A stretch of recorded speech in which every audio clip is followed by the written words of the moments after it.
Hello, Kalu, Kalame. My name is Notepad Anon and I write games for fun. So what are we doing today? Today we are going to be doing grinding. We're just gonna grind. That's kind of the game plan. There's no plan. There's just grinding today. You may be wondering what needs grinding. Yeah, I've got to get on that grind. Generally speaking, I fixed up family matters. Everything is here now. Yeah, very nice. We got a very nice lady in a wedding dress. We've got some dudes here. We've got kind of some basic ideas of what characters look like, how that all works. Technically, you need to be ET sons. You be bigger. There we go. Why are you Leto? Stop being Leto. Be real. Be a real font.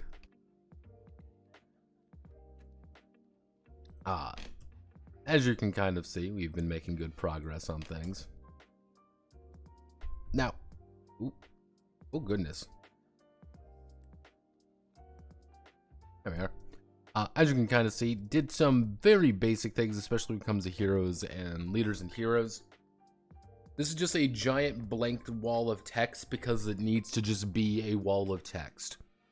The basic concept, though, is that leaders, or the war leader, has actually a lot of authority over every unit that is not managed by a hero. And they can only manage up to a certain number of them, because if they have too many, everyone's going to have initiative problems. Now, the big thing is, if you are hero, you are personally controlling a unit. You are in the midst of it. That is your unit. That is your thing that you are managing. And now, since you are into that unit, they actually have a lot of bonuses. However, taking that as well, you have a lot of those things. You have a lot of... you also can take on a lot of the injuries that would occur. It goes straight to your vitality. So kind of the idea of, if you want to die in combat, you're just taking a shit ton of wounds to your vitality. But any damage that is applying to ranged, however, or kind of more of like area effects, you can take a lot of damage from that and possibly die. That's kind of how the nature of the beast is, you could say.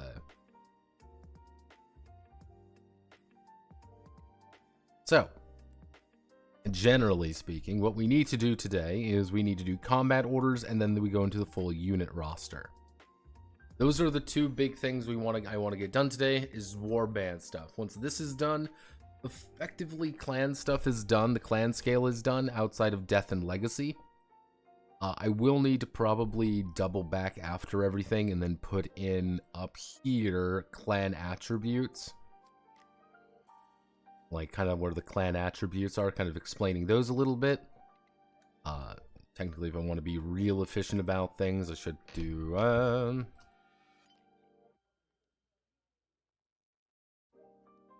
there we go. Kind of get the idea up here, just kind of further define of like what they're actually doing and kind of like how they build, and then we go all the way down to the bottom. We have completely, we completely explain the idea of, hey, what happens when a member of your family dies? Well, if they completed a significant event, you get a new perk in the clan saga. And the bigger thing is that you're always contributing toward glory. Always kind of contributing toward it. Always want to do something more and more glorious. More and more glorious you are, the more and more great and heroic and all that bullshit is. The more glory you end up getting. And glory can be converted into improving your clan. But first, let's do combat stuff. So, combat is today.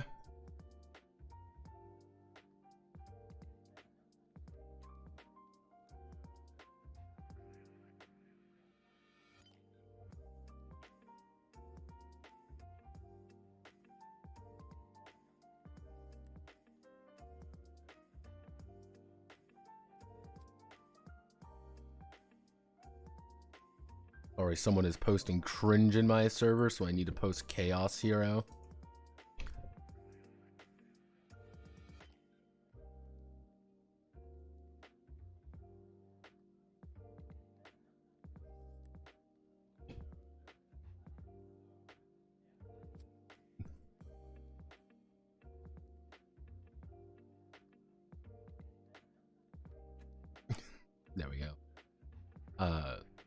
yeah, generally speaking, the Monster Punk video it did about as well as I was thinking it was going to do.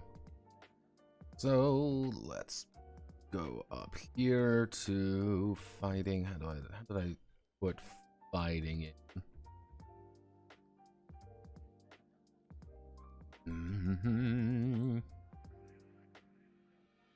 When a unit's turn is called, they will have the chance to act. They will be given a order, an order to follow, the leader or hero will announce the number of orders they want the unit to perform, taking a dice pool for every action over the first by -1/6. A maximum of 5 orders. 5 orders may be strung together. May be used on a single unit's turn.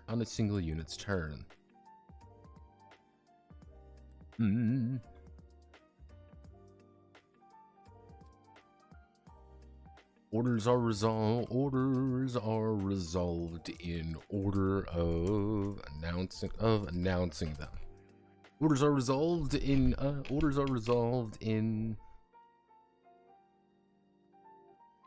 sequence, allowing the unit to move, attack, or desperately retreat, given the appropriate circumstances.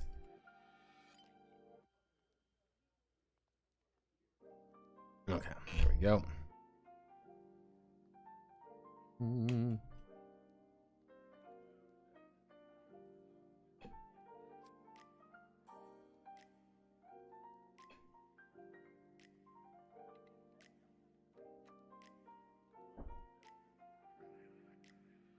Oh, no. Okay, so now this is where things start getting fun, because I need to put in all of the orders. The orders are going to be pretty much combat actions, because that's the beautiful thing, is I can kind of take a lot of these combat actions as the exact same.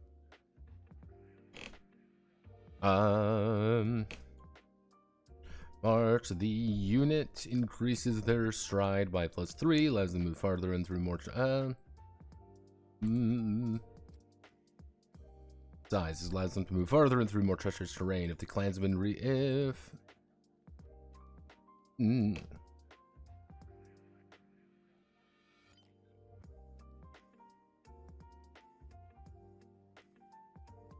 yeah, there we go. Just very simple. This is what marching does. It increases their size by the unit size, and then we put the thing there.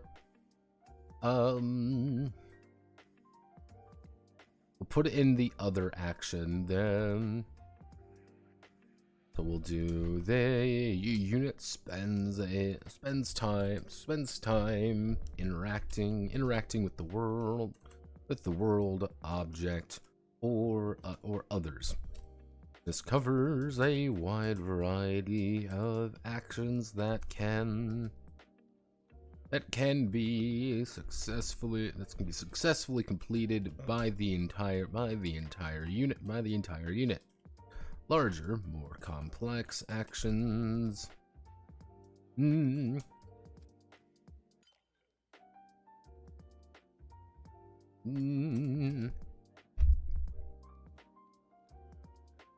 Battering down a wall or digging a trench may take multiple actions to complete. Checks may be required to.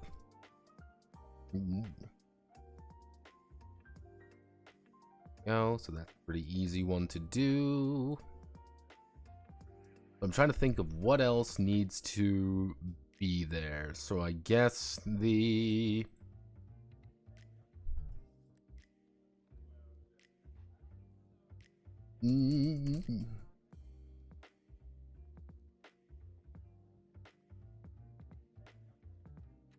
I guess attack would be the one.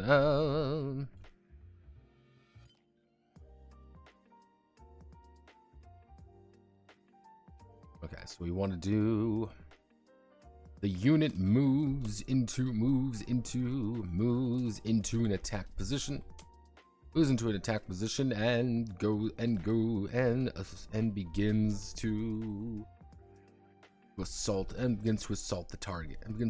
target.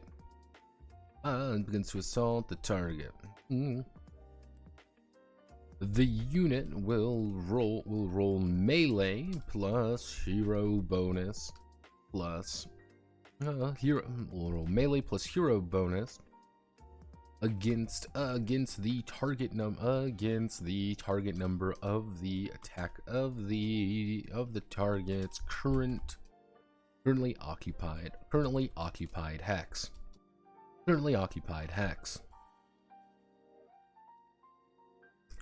Each success will deal damage equal to the unit's type.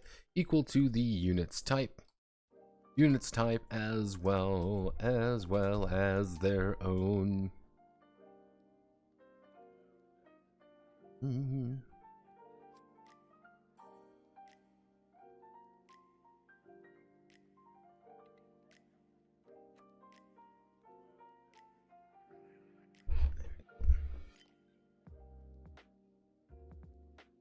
Good cabarocking. Hello. Good cabarocking indeed.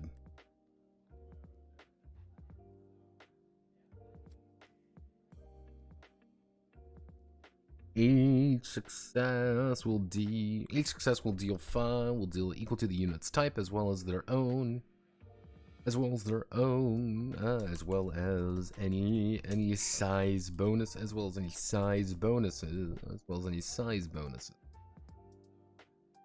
The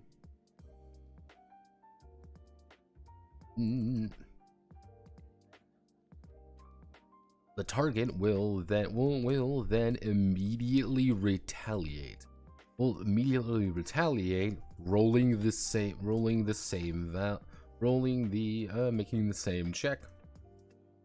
the same check back at the attacking unit.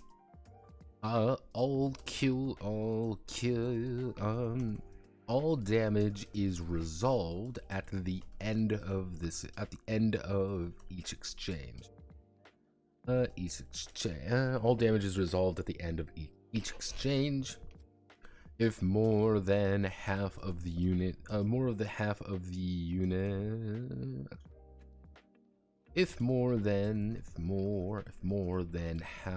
units.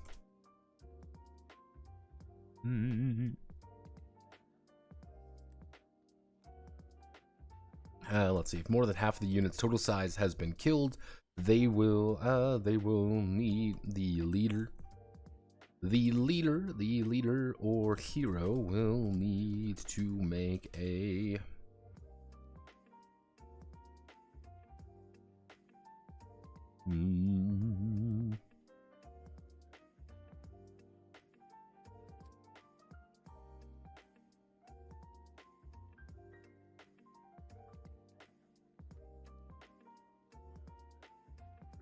we'll need to make a stewardship. We'll need to make a stewardship plus leadership, or martial plus leadership, respectively. Oh, actually, martial plus tactics.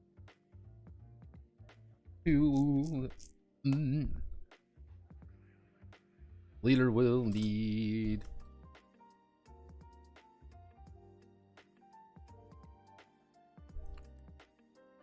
stewardship plus leadership. Stewardship plus leadership. Check. While a hero While a hero will need a martial, will need a martial plus tactics, or a stewardship plus tactics. Check to keep the men in order. Keep the men in order. So we're gonna have to do some charts here. Get ready for tables. It's tabling time. It's tabling time was the much less cool name than It's Morbin time. Slightly different, same intent. Because it's always morbing time. I have been watching an unnecessarily large amount of a red letter media recently. I don't know why I've been like compelled to watch more red letter media than I think is appropriate. However, I've been enjoying it. So we need to do bands. Okay, so starting off with attack.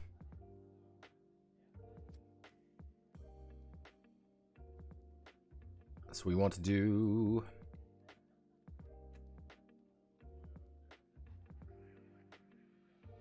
Let's just say 1. 1.2. 1.3. There we go, 1.3. So, we need to do... Insert a the left.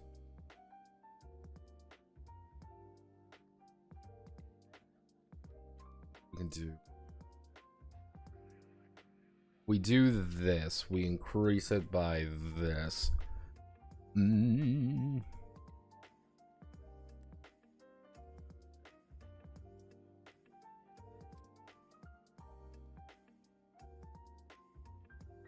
Oh my god, Mr. Blanket. Let's see. So we do this. No damage bonus. No damage bonus. No damage bonus. No damage bonus. Band attacks is what? So we want to do... If I want to do this real efficient, like...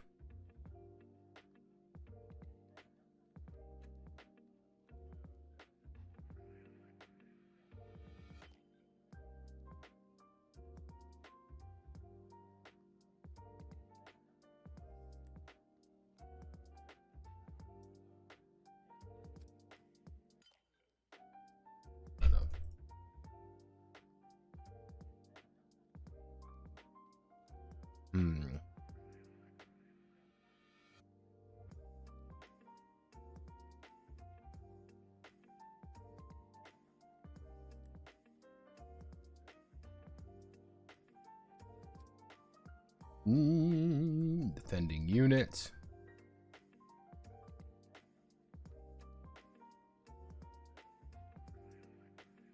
Defending units.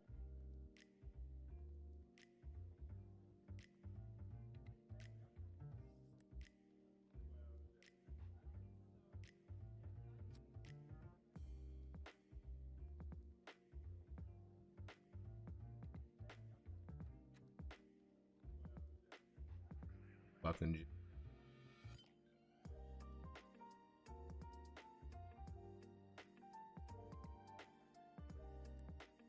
Wow, I hate the way this looks.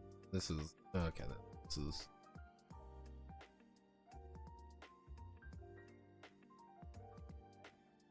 How am I going to do that? Because effectively, how it's supposed to look is... How is this supposed to look, generally speaking, is that this is our attack. This is our defending unit. This is our attacking unit.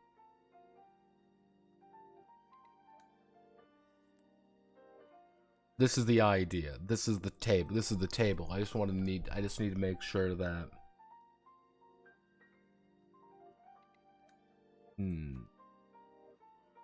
Are you building the pseudo war game part? No, this is the precursor to the pseudo war game. Uh, yeah, we're not. I'm probably not gonna really bother with anything larger than this, by the way. Oh, good.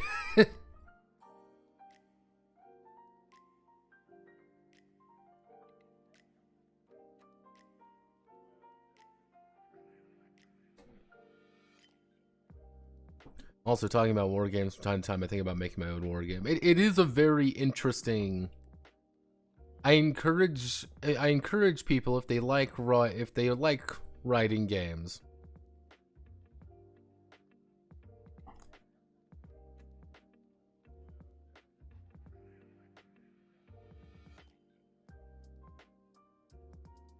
I have the problem that I never played a war game before.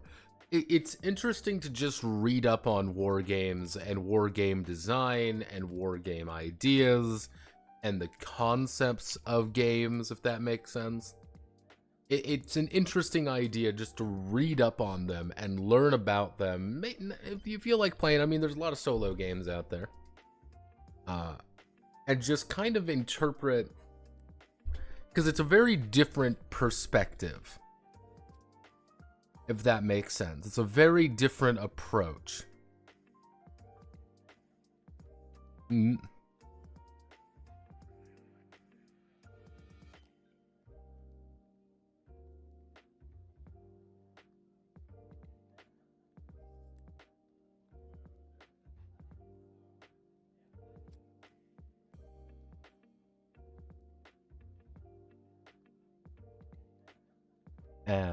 it's a very interesting way of looking at game design because it's just different.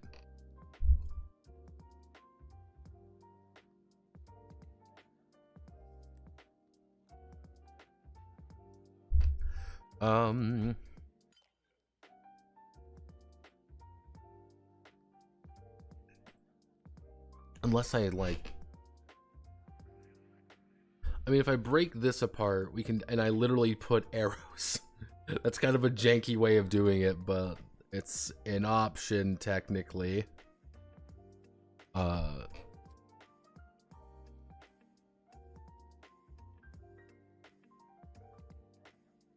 gonna try something. I need to click on. There's a non-zero chance this breaks entirely, but that's a risk I'm willing to take.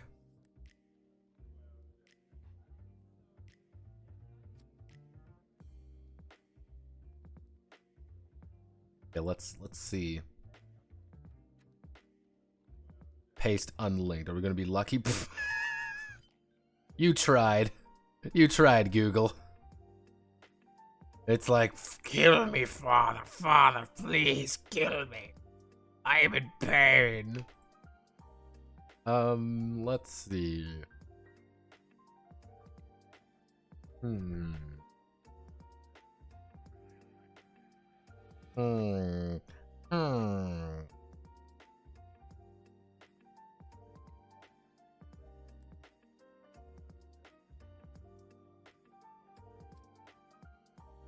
Actually, here, let's Google Docs sideways text in table.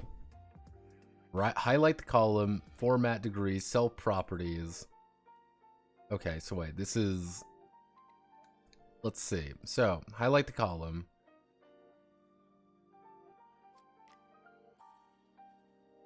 Right click, table properties. Format table, cell properties tab.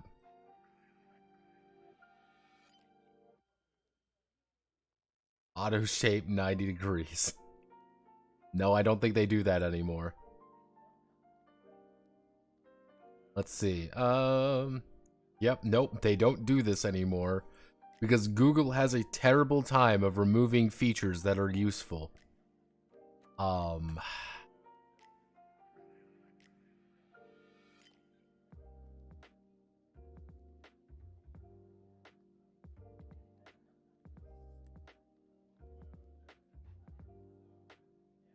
Yeah, they don't. They legitimately used to, but Google has a problem, and I've told people this before. Google has a terrible problem of hating everything good in life.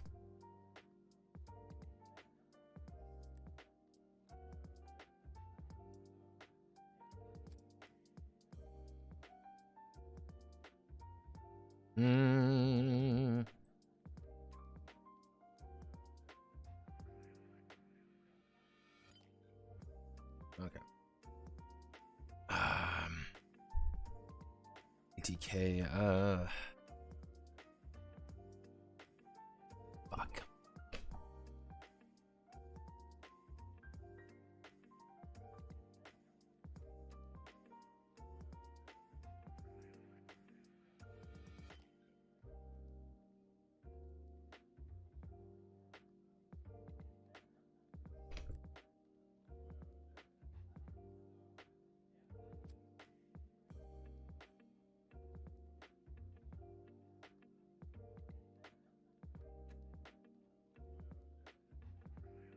It's jank, but it'll work. Like, I'm not like super happy with it, but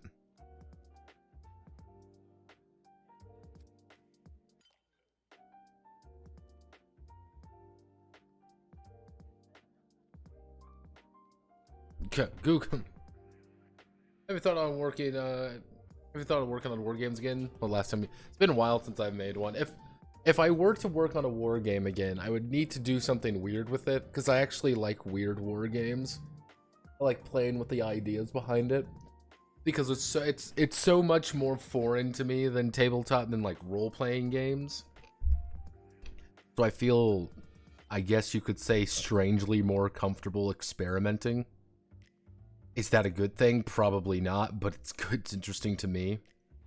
So we want to do a band is attacking a squad that is going to be negative d6, 2d6, 3d6, d6, minus d6, plus minus 2d6. Actually, d.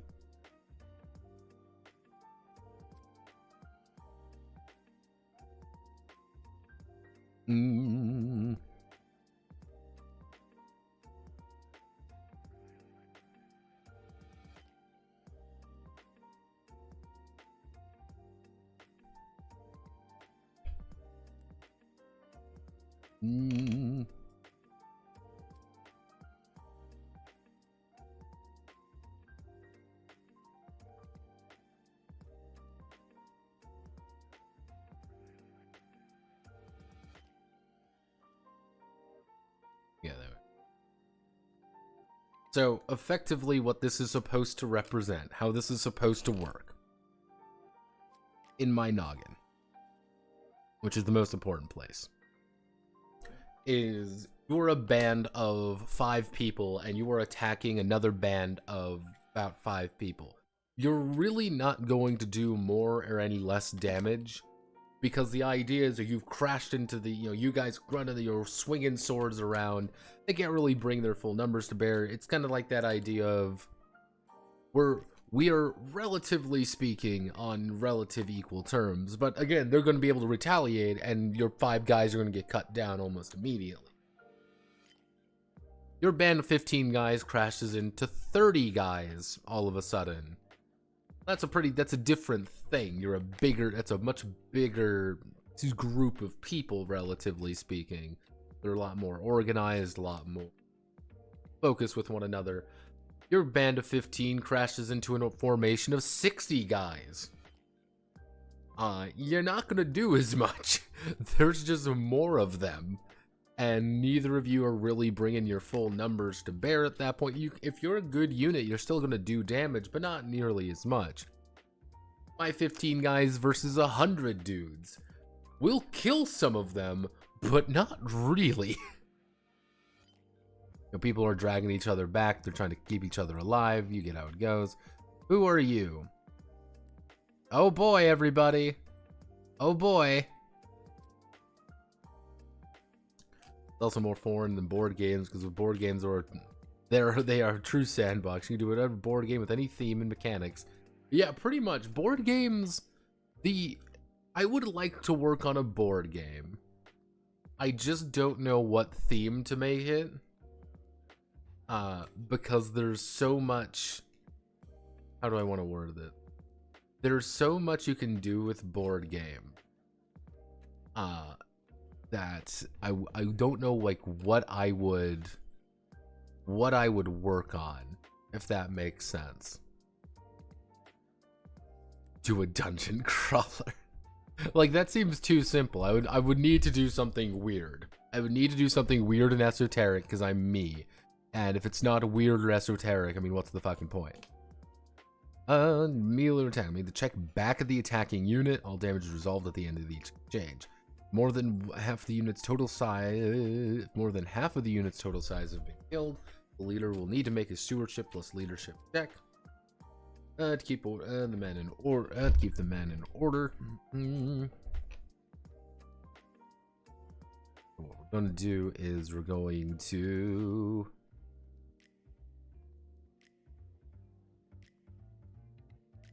We're gonna take this and we're gonna put it right down here.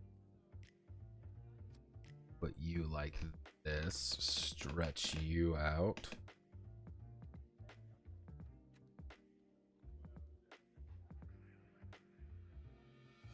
There's a, again, for like board game wise, like doing like, oh, do a dungeon crawl. That's too simple. Nah, man, that's far too,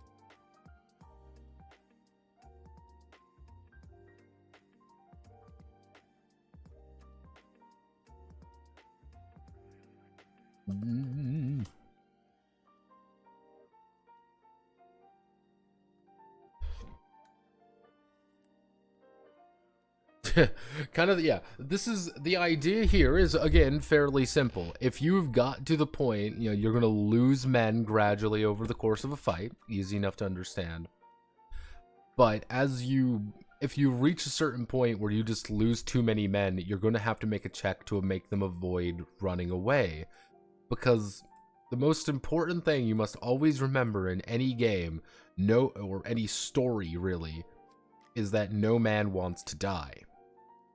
People can honor and victory and all that stuff really falls away when the threat of death is looming.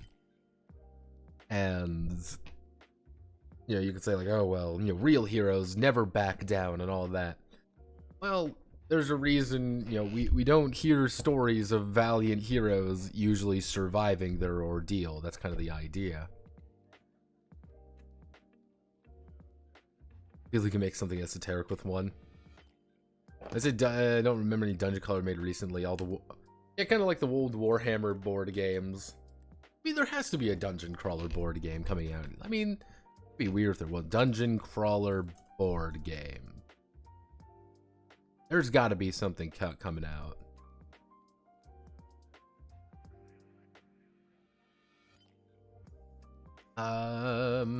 Let's see. I mean, Escape from Dark Castle. Never heard of this one, but all right.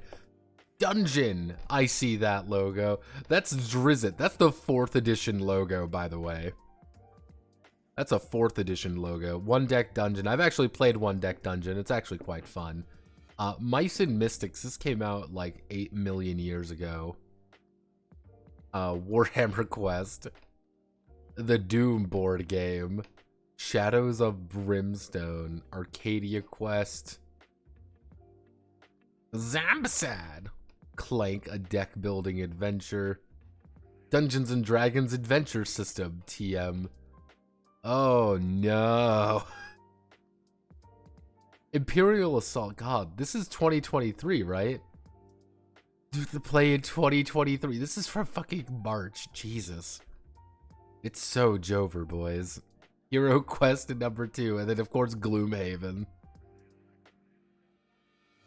Yeah, okay, maybe you're right there. I'm like, yeah, there has to be board games. Fucking, they cite fucking Hero Quest.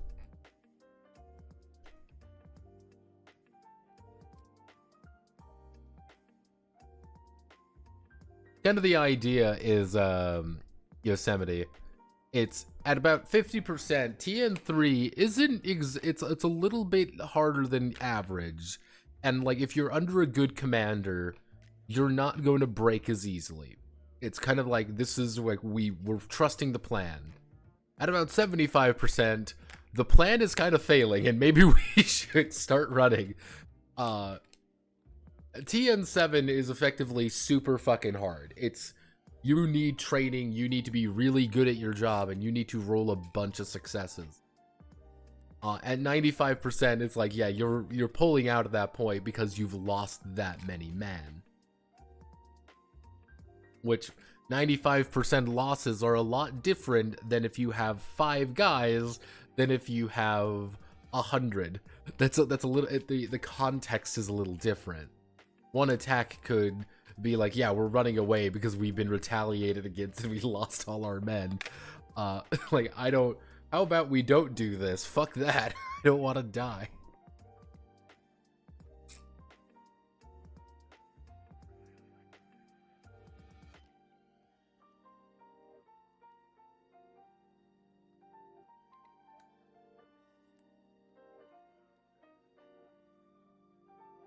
Super Dungeon Explorer. You ain't fighting 10 guys yourself. Yeah, it's like kind of that's kind of where the kind of the damage modifiers and stuff come in. It's like you could have 2 smaller squads. You could have like a few like 2 squads of 30 fighting a big formation. And you're going to do less damage individually, but together you're probably going to be doing more damage. And it's like, yeah, this is valuable to us. We are dealing damage, we are dealing with the foe, we have surrounded him, we're kicking ass and taking names. They're retaliating against us, though. And very quickly, we will find ourselves dead in the water because they're just bigger than us. They've got more men.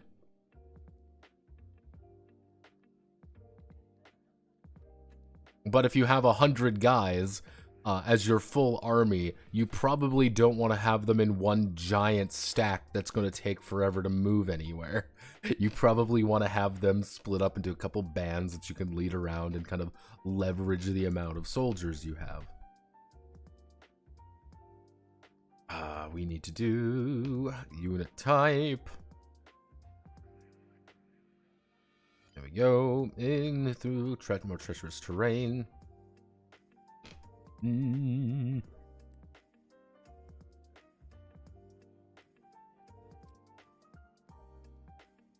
Actually, we'll do +4, +3, +2, +1. Actually, no.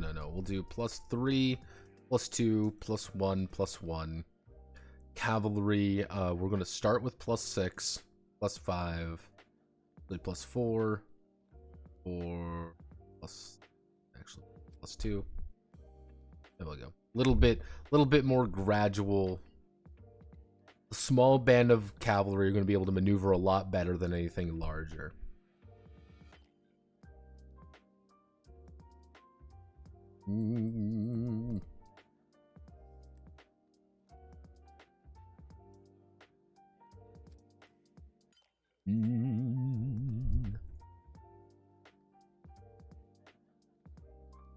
Side note, do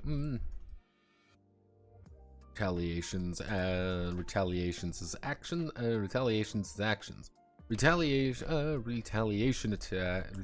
attacks do count as making a action for the purposes of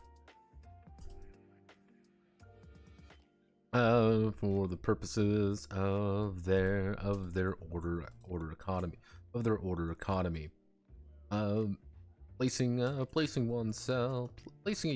unit in a defensive position to weather the blows of a of an assault. Let's see. Placing a unit in a defensive position to weather the blows of an assault, only to immediately retaliate with bloody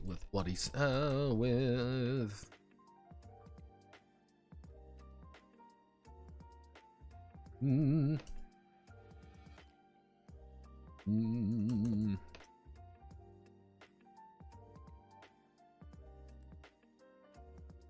Mm.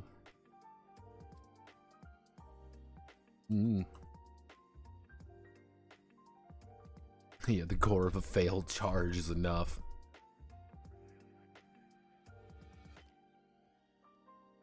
Yeah, it's kind of like, you've charged into us, we've completely butchered you. Fuck off. Like, we have already won, kind of thing. And it might seem like, oh, well, damage is a lot, but that's why you have a hero in the unit who can eat some of that damage, which would instead go to your men. But in turn, you're kind of sacrificing your hero a little bit, where it's suddenly like, oh, my boy's dead. Oh no, the hero is dead. My guys are gonna run away now, because fuck that.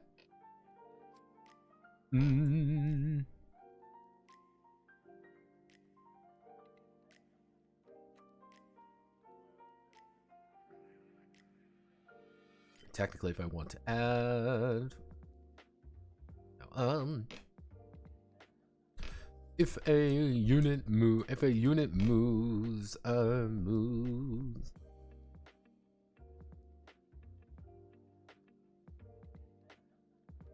Mm.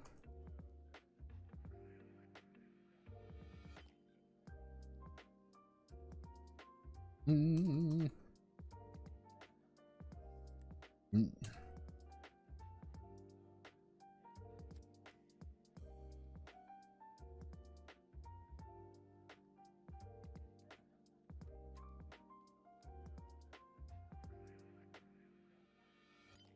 By charging directly into the enemy, cavalry retreat, this is boon too. Cavalry can get to a point, if you are in the ideal situation for cavalry, the perfect ideal situation for cavalry, we go all the way up here, is if they are in hazardous, shitty terrain, and they are in if they are not in correct position, if they are not in a defensive position, what you can do, actually, hell, we can actually, you know what I can do? I can add one more.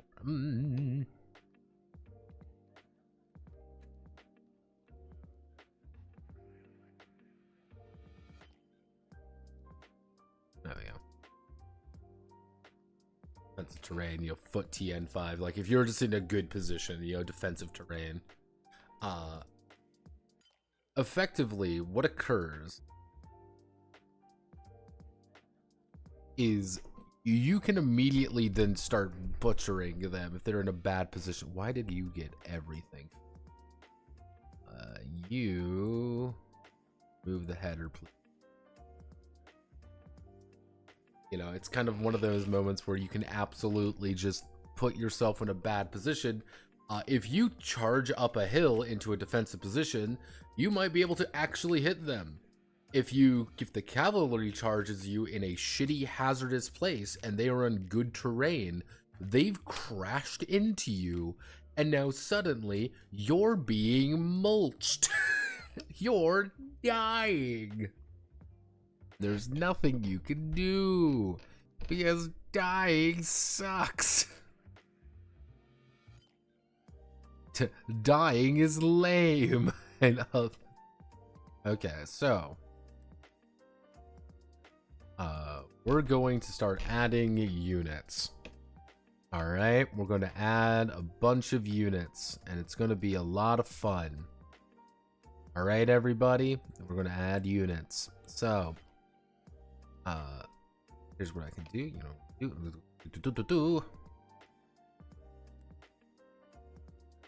just going to add a bunch of things there, and you know what we're going to do? We're going to go to Crusader Kings 3 armies. Tell me what armies are available. Oh boy, everybody.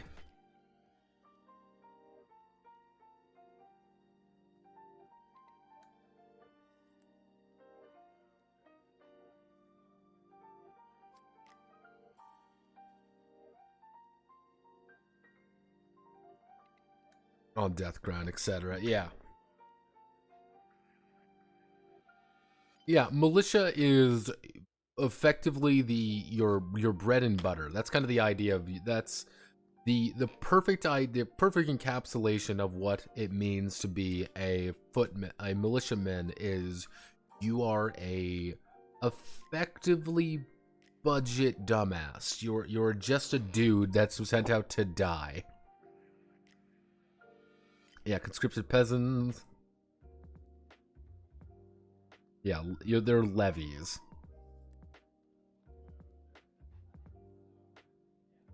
And then you have actual real unit.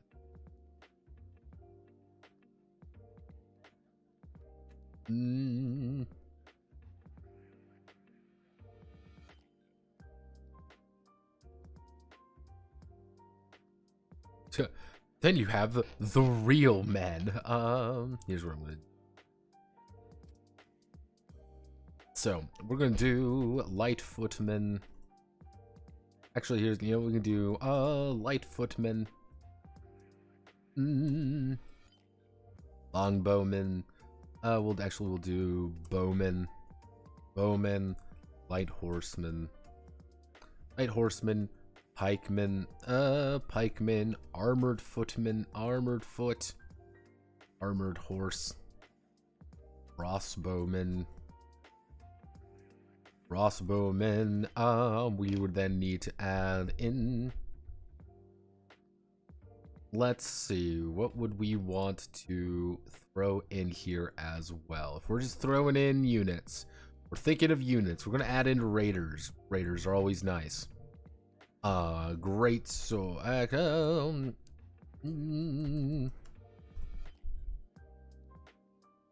add in shock infantry. We're going to add in how would we word it? Shock infantry. Kind of like the idea is that shock infantry are your like brick shit house. We're charging in for the entire purpose of killing you and praying to fucking God we don't immediately die. Like, that's kind of the idea, is they're the guys you send in first. They explode, and then they leave. I guess we could do longbowmen. Good work. Longbowmen. Okay, so we do... Yeah, alright.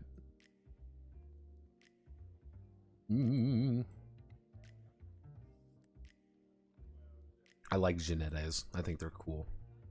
So then we could start putting in, we're just going to put in our basic guys so far. These are just our very basic guys. So light footmen are going to be 3-0. They're going to have, we'll say 2 protection. They're going to do D6 damage. They cost 1 manpower. They cost 1 man. Actually, they're going to cost,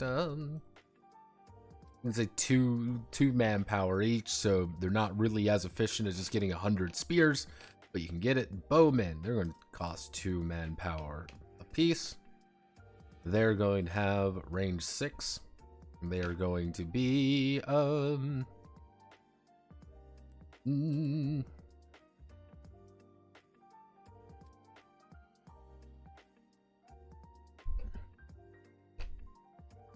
actually, no, we'll do 1d6 plus 1, and then we do U as 1d6, which, mind you, 1d6, that is every success, you roll a d6. At range 6, you bring up your bows, you aim, you fire. Technically, at maximum, with no hero, you could do 3d6 damage, which 3d6 damage is, 3d18 fucking damage with bows. You can fucking pepper a unit with it. Genette, they're going to be our lightest cavalry. They're going to be pretty good at that.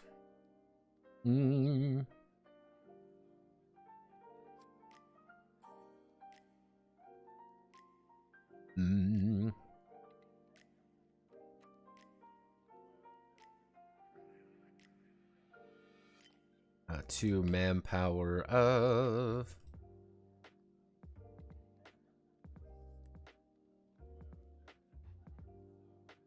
12 per size.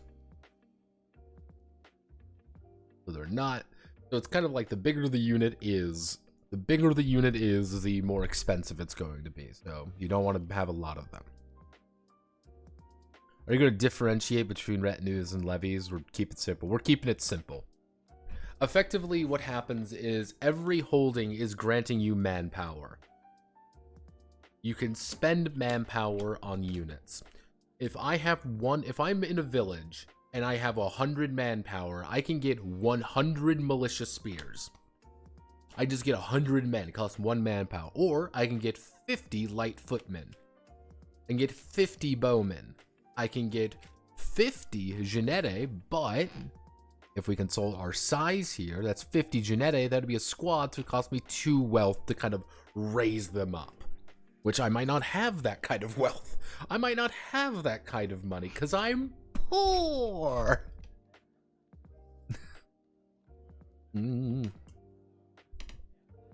For pikemen, we're going to do 4-0. They're going to be very well armored.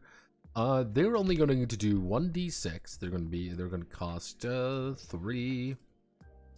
They're going to cost 3 man. They're going to cost about 3 manpower. However, they have anti-cavalry plus 2d6. If cavalry run into pikemen, they're going to die. They're going to explode. Armored foot are going to have pretty good.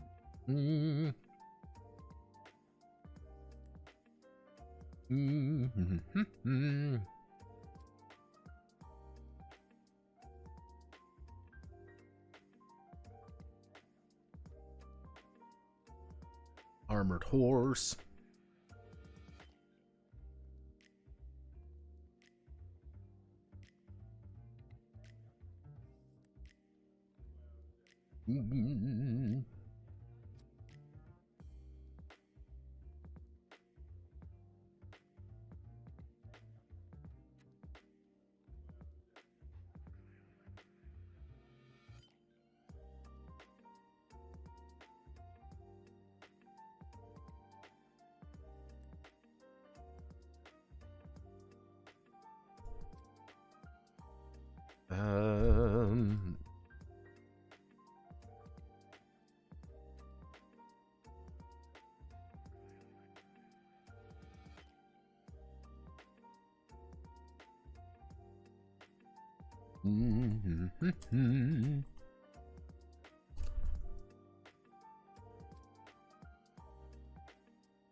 Crossbowmen are going to get kind of outranged by...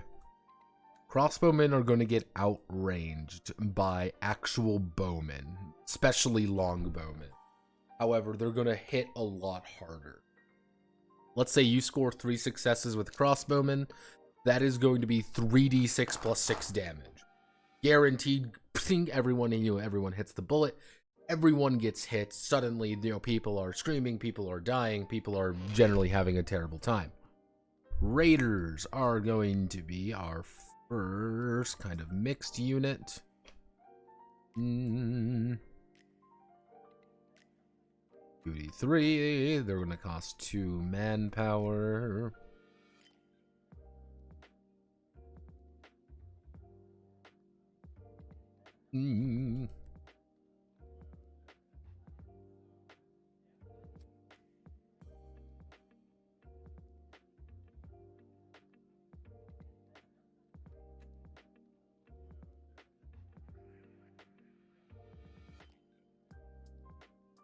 Raiders aren't going to have any protection.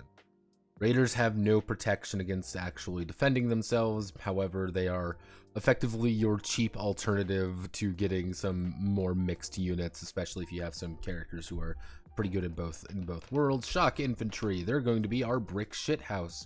Guess what their job is going to be? You're right, it's going to be dead sprinting at the enemy and killing them. They're going to do 5d3 damage.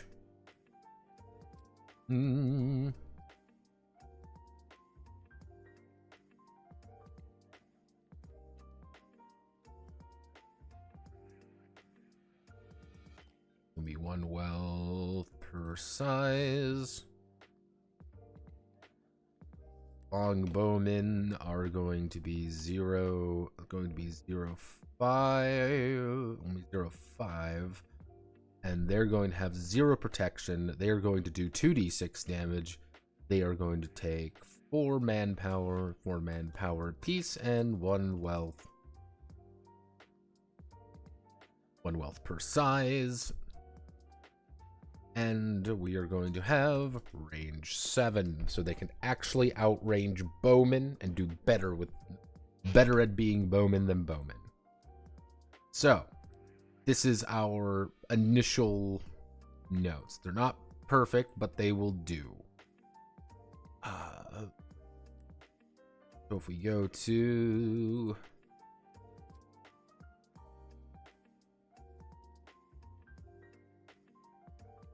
Okay, so...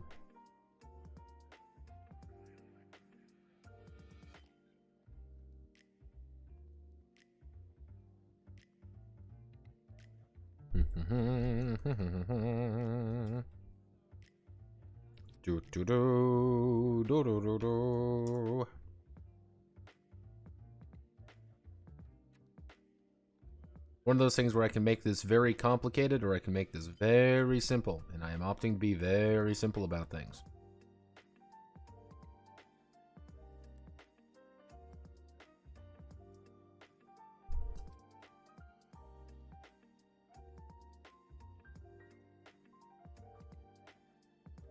Okay, so we've established total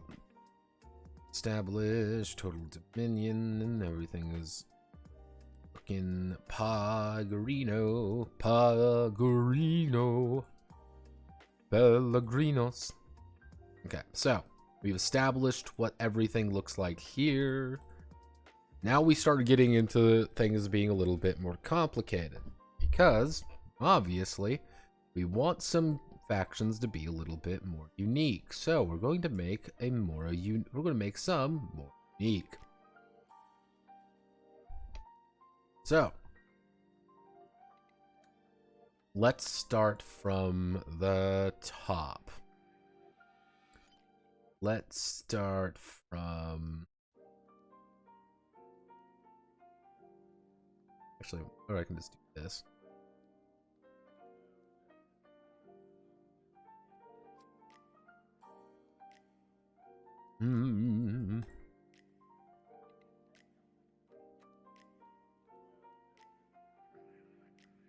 So, the Abba are going to have Aben Ranger. We're going to have Rangers.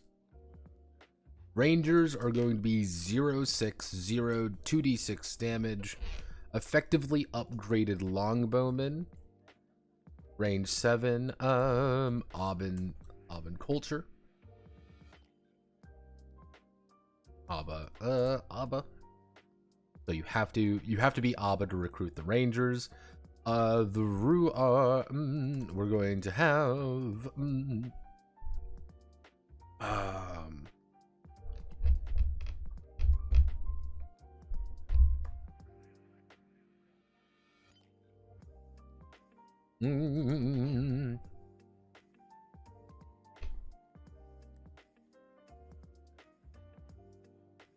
See, this is the best part, Yosemite Mike. This isn't a war game. This is a role. This is a system. This is an optional system inside of another system, inside of a tabletop role-playing game. Because I'm retarded and I decided to make this. Because fuck me, I guess. How do I want to word this? I mean,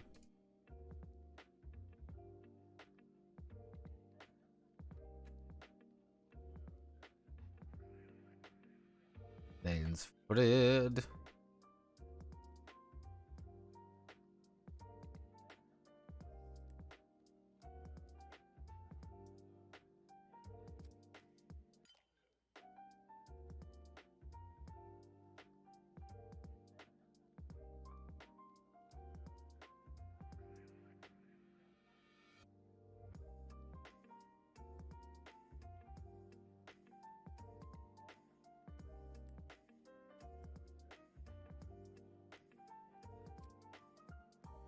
Okay, I know. We'll do,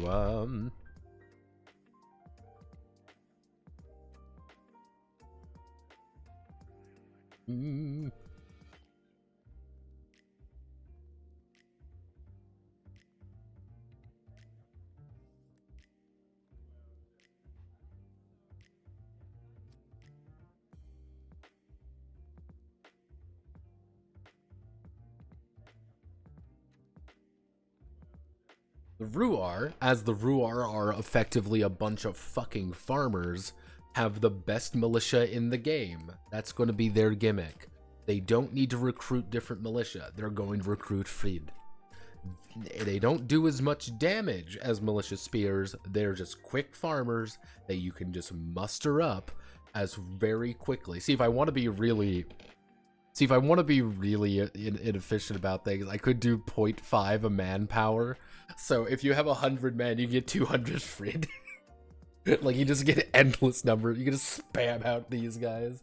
But I think 1-to-1 is pretty accurate.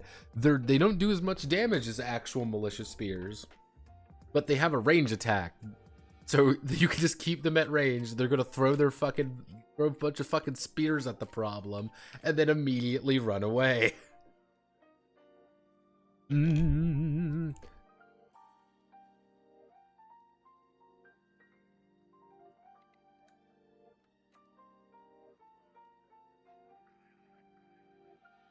Chanters, they don't do any damage.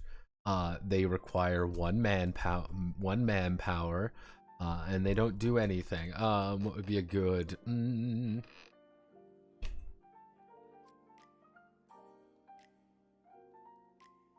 1 to all adjacent allies.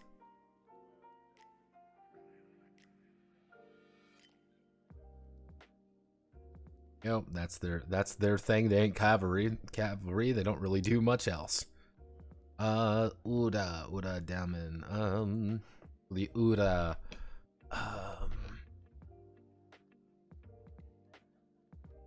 We want to do the Ula. The Ula are big.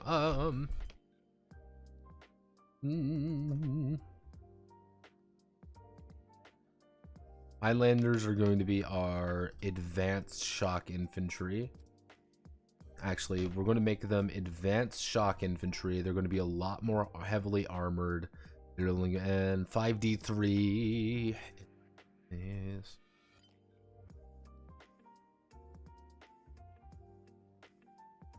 On average, you're going to be rolling 10. What if we do the 46? You're going to be averaging 14.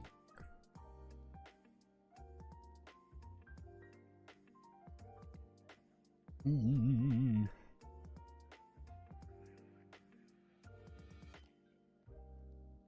Chanters don't really replace anything.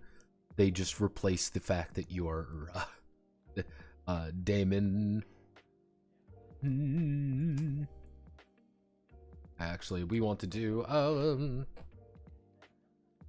we'll give them advanced raiders.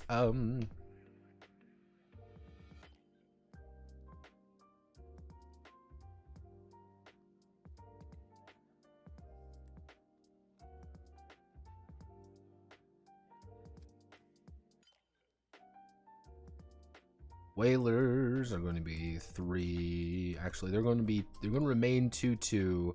They're going to be a lot more heavily armored, and they're going to do 2d, and they're going to do 2d6 instead. The problem is their cost is going to go up because they're kind of not supposed to be out of combat.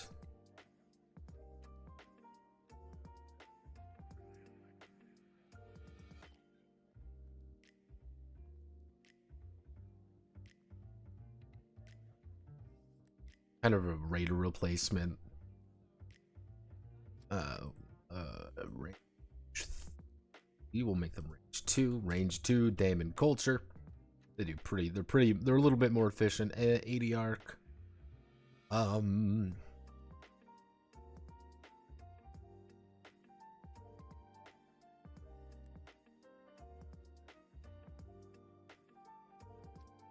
Dine Legion. Actually no.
And yet again, we are going to play the 80 arcs get cucked by literally the world, because the 80 arcs deserve nothing more than to get cucked, because that's their entire problem.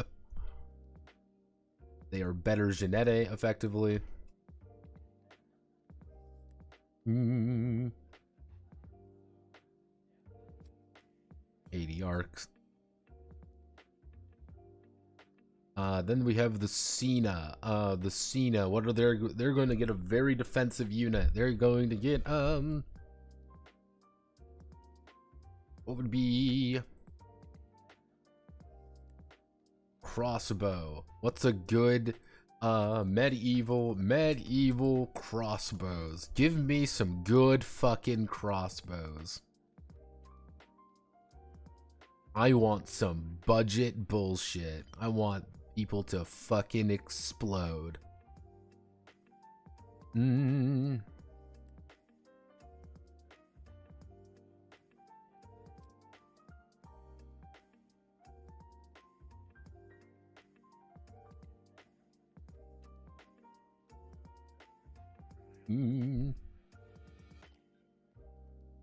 Arbalest. Arbalest.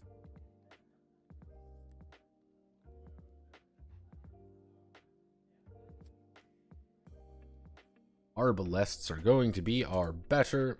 They are going to be really, really, really good. They're going to be incredibly powerful crossbowmen that only the Cena can use. They are going to have range 5 Cena culture. They are not going to be fun for anybody to deal with, but the Cena are also nowhere. They are fucking nowhere. They don't exist. Choku Nu are useless, can't penetrate caught. Trust me, I'm slant eye. Warband crossbow, hunting heavy crossbow, arbalest. Why whalers? The Daemon live on the coast. Yeah, the oh god. Daemon live on the coast, and that's their entire thing. They hunt whales and worship a big whale. I am retarded. Let's see. It sounds hard. Have I ever made a hybrid game? Sort of. I tuned in. I am retarded. Fuck, I accidentally gave you $5. Who's your favorite saber face? It determines if I give you another $5 in 30 days. Well, it determines on how I'm feeling. It really determines how I'm feeling, depending on the moment. Jean of Arc is actually quite good.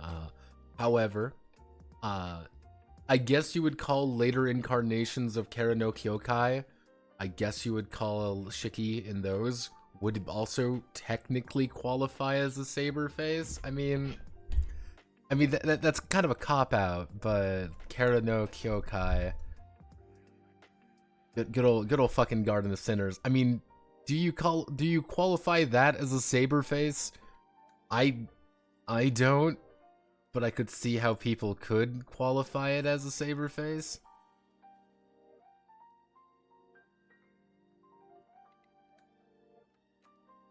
So bear that in mind. Jonah's shit tier, Mordred base, giving you $75, Wiki doesn't count.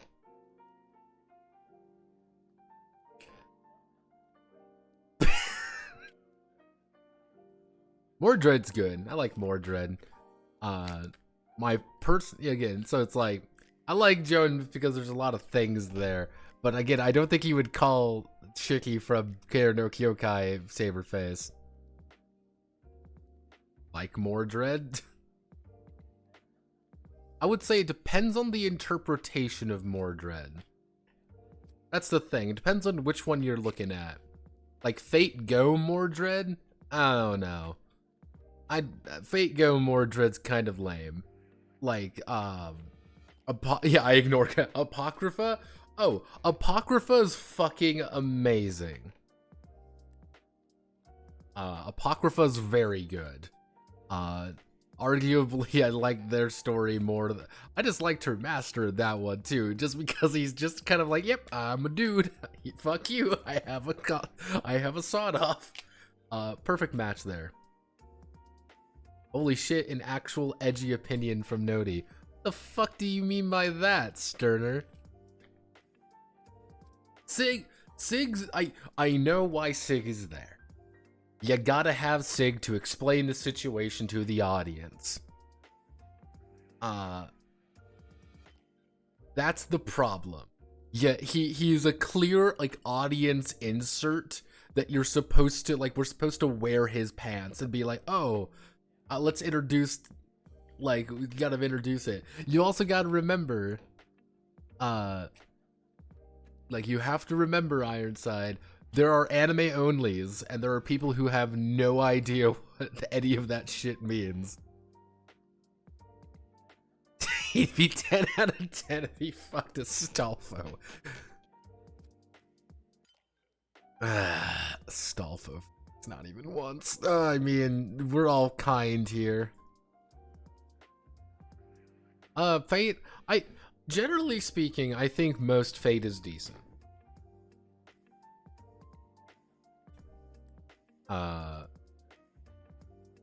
I think most of Fate is pretty decent. Grand Order is weird, and that really changed the direction of, I think, a vast majority of the franchise, in not a good way, mind you. I think it was like, well, we want to do something bigger here, and they decided to kind of drift away from more of the story. Zero's the weirdest, skeeviest one. Zero, the thing is, Zero is that it's really good to really show you, how do I want to word this? Zero is really good to really highlight the fact that this was what technically a Holy Grail war is supposed to look like. That's the thing. This is what it's supposed to look like. Everyone is being bastards at one another to, outwit, outsmart, and outdo one another. Aha, I've set up everything in my magic corridor area. He now, there's no possible way that he can get through multiple trap options and death rooms and shit. And then he just blows up a building. Because it's, because the thing is, if you really think about all the Grail Wars across the entire series, like, Fate Stay Night, the Grail World War is, like, perpetually fucked from the beginning. That's the thing. It was perpetually fucked from the beginning. Fate Apocrypha, that's like, they literally say, this is a weird war from an alternate fucking dimension. It's like, what the fuck is going on here? Strange Fake. Strange Fake is a completely weird fucking thing that nobody cares about. I'm trying to think all the other wars. There's a bunch of wars, and they're all weird, except Zero, because Zero is, that's supposed to be the thing with Zero. I enjoyed it quite a bit. There was, like, a plan on reading Extra. Even Extra's weird. Kind of the war on that one is very strange. Unlimited UBW is like zeros in battles. Correct. The new UBW, yes. That's the thing. UBW, the anime, is have a lot more action choreography than the original Fate Stay Night anime. Not the remake Fate Stay Night anime, which is completely different. In case you want to know, UBW is the best route, bar none. That's canon to me. Anyone who says otherwise is wrong. Stay Night is the Stay Night is the, hey, you're supposed to, like, be in, like, oh, that's the rope you in plot. Like, well, we gotta rope you in. Now you're invested in these characters. Now you're gonna go through UBW. Now you're gonna learn. You're gonna learn more about it, and now it's like you feel way more invested in Rin. You feel more invested in Arthur, Arturia. You feel more invested in the story for UBW, and you're like, cool. Then you do Heaven's Feel. Heaven's Feel. The best way to think about Heaven's Feel is that if you watched like a fucking movie and the first movie is like, all right, this isn't the best movie, the sequel is like, hot damn, this is really fucking good. This would be like if the third movie changed fucking genres. It's a completely different entity, a completely different idea. And I like it. I like Heaven's Feel because it's so different. And when you're playing the visual novel, you're going through it, you're like, what in the fuck did I just get into? And like, you can't do it at once. It is, picture reading it, like fucking Heaven's Feel has so many bad ends. Like, it has so many like trap options. There are bad ends everywhere. There are bad ends that will go on for hours, and then you like, yeah, no, you're fucked because you made a pivotal mistake earlier. There's a bad end which is effectively a real ending. That's the fucked one.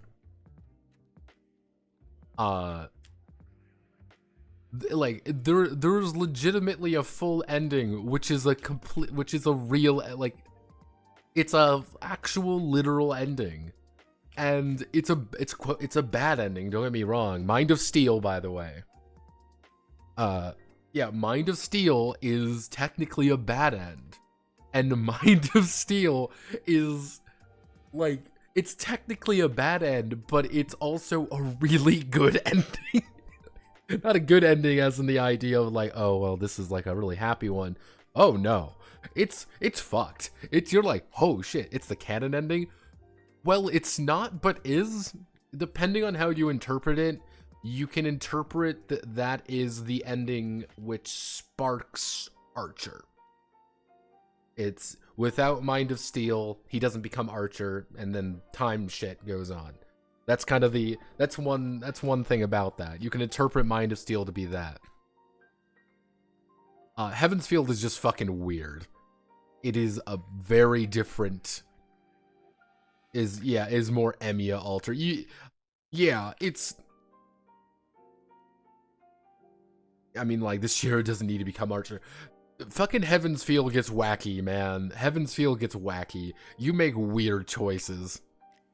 Does canon mean anything in the Fate franchise now? It never did. And how many routes is Gilgamesh shirtless? Gilgamesh takes off his shirt every route. At one point, he does take his shirt off. He just gets fucking nay-nayed. I believe it's the second round, UBW. UBW, he just gets fucking nay-nayed. At one point, he just fucking dies. Because he's not like the main villain. I wouldn't really call him like the main villain in the second round. It's more Katomine, which I fucking love. Katomine, he's one of my favorite villains because you kind of get him. That's the problem. You kind of get his entire deal. And you're like, oh, especially if you read, what's, Ironside, help me, Hollow Atrexia. You read Hollow Atrexia, oh shit, things get fucking weird. Hollow Atrexia is if you want one of the weirder moments, Hollow Atrexia is the story. Let me bring up fucking Hollow Atrexia. Because they'll never adapt this to anything, and hopefully they don't, because it's not very good. Hollow Atrexia is about I can't even remember her name. It's like Brezid or something. She's fucking Irish. She is the original Master of Lancer before Kyrie, stole him. She is left for dead. She actually makes a contract with a creature called Avenger. Yes, this is Avenger's canonical opening. And you see that girl in the corner there? See the See Karen up there? Good old. I forgot how with a K, because I know she, it's C. It's Karen with a C, by the way. Now you see this girl right here. Say hello to Kyrie Katomene's daughter. Yes, this is his canonical daughter.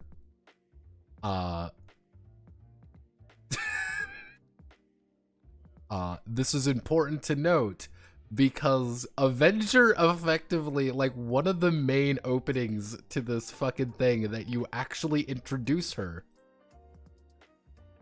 How they introduce her is Avengers like, hey, what's up? Hey girl, what's up? And then does something really bad.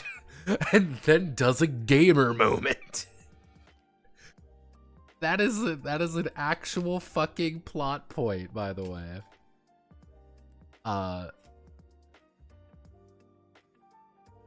Most Fate lore, most Stay Night Fate lore from Trexia. Thoughts on Extra? Extra is odd. Extra is weird. Because it's a video game. I'm not lying when I say it is a video game, because it's just a strange event for everyone involved. That's where you get Mooncell and BB. Get ready for some weird shit, my friend. He had a daughter just out of spite? No. Canonically speaking, Katomine, my friend, literally had a wife, and he was a very happy man. He wasn't I don't believe he was technically a full priest, or the Japanese don't quite understand how priests work. The thing is, he was a very happy man. He was very, very happy, and he had a daughter named Karen. However, his wife dies, and he goes a little weird, because he was always an emotionless creature. He was always a sociopath. But he did have a nice part in his heart for his wife and his daughter. However, when his wife died, he married her knowing she was terminally ill. That's a thing you gotta know. Like, you are going to die. And it was, if I remember correctly, the reason was he didn't want to form a strong attachment with her, but he fucked up and did. And when she died, he went a little bit cuckoo for Cocoa Puffs and abandoned Karen to the church. Technically, Emiya Shiro, is also Avenger, because Angrimayu takes over the body of Shiro every now and again, sometimes. Actually, it was because he wanted to watch her die. You know how it goes, Sterner. You go. Just fucking Fate lore. Things change. I'm trying to remember at the top of my fucking head. It's been years. Things get wacky. Avenger does terrible things to Karen. And many endings occur. Why? Because anime, Fate doesn't make sense. Stop thinking that Fate makes sense. The first rule that you broke was pretending Fate makes any fucking sense. It doesn't. It never did. I mean, that's like the, that's why I say, actually, it's because it makes my dick hard. Yeah. That's actually a very good reason for most of Fate. That's why Fate. Yeah, that, honestly, yes, it does explain a vast majority of Fate.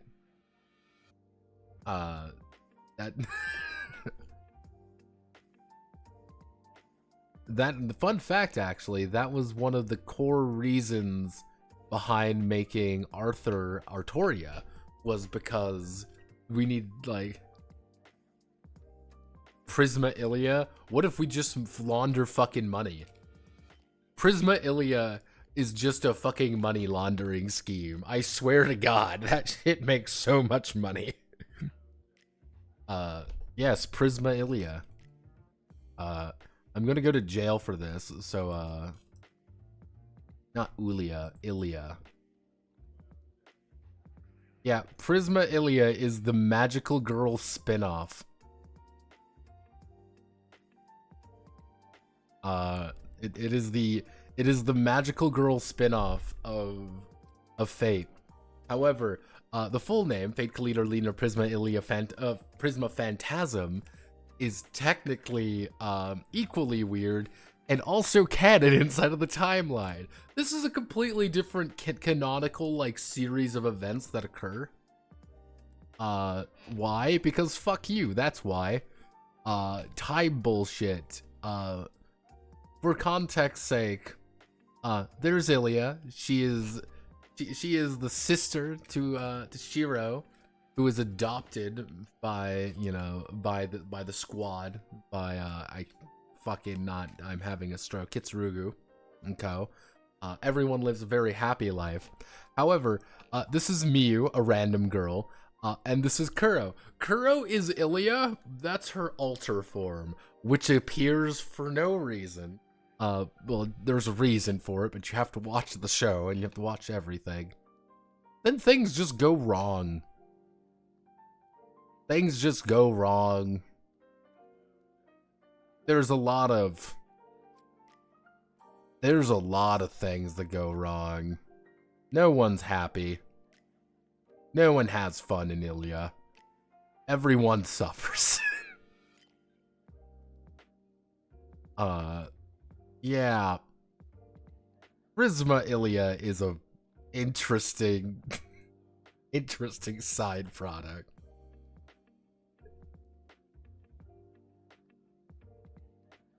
Among his relatives, the show's incredibly FBI for no reason. Kuro is very horny. Well, yeah, because the entire idea... I should not have fucked her pig, bro. Admittedly, Ironside, he isn't blood related, so I mean it's fine, right? That's how it works in anime.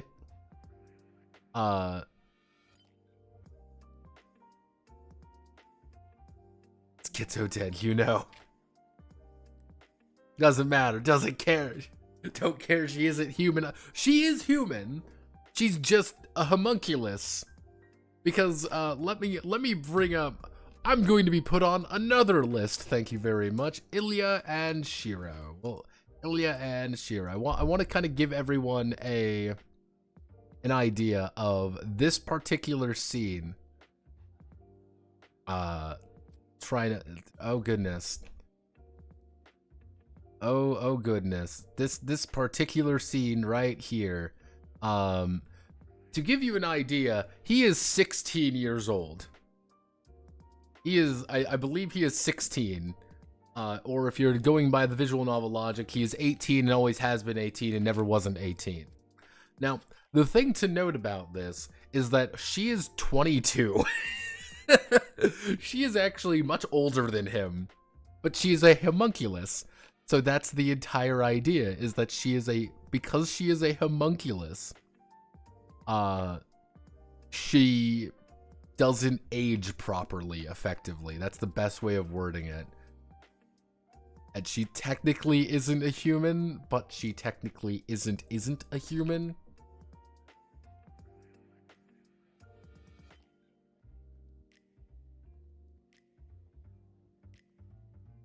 Ilia really wants to beg Shiro. Kuro actually goes for it. The biggest plot hole in the whole Fates here is actually how Fate Stay Night Ilia is still alive in all of the spin-off material. Well, if you want to get really specific with it, if you want to get really specific, if if you go off the third ending of... You go with the ending of Heaven's Feel. She adopts the third magic. She adopts the final tier of magic and becomes the Holy Grail. And because by sheer technicality, Avenger is out. Avenger has been purified at this point, and so quite literally, Ilia gets to rewrite every timeline because she has the power of the soul. That is what the third tier of magic does. It allows you to just influence reality. She is open to fucking she is a living Elder Scroll, if you want to get really nerdy about it. She is a living Elder Scroll. I meant how she has very little. Yeah, she has an incredibly short lifespan. At this point in her life, because she's supposed to be the next Holy Grail. That's kind of the big thing there, and she knows it. That's the problem.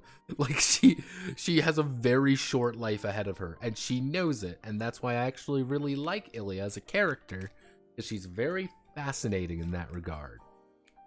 It's you get a lot of Ilya, but you never learn.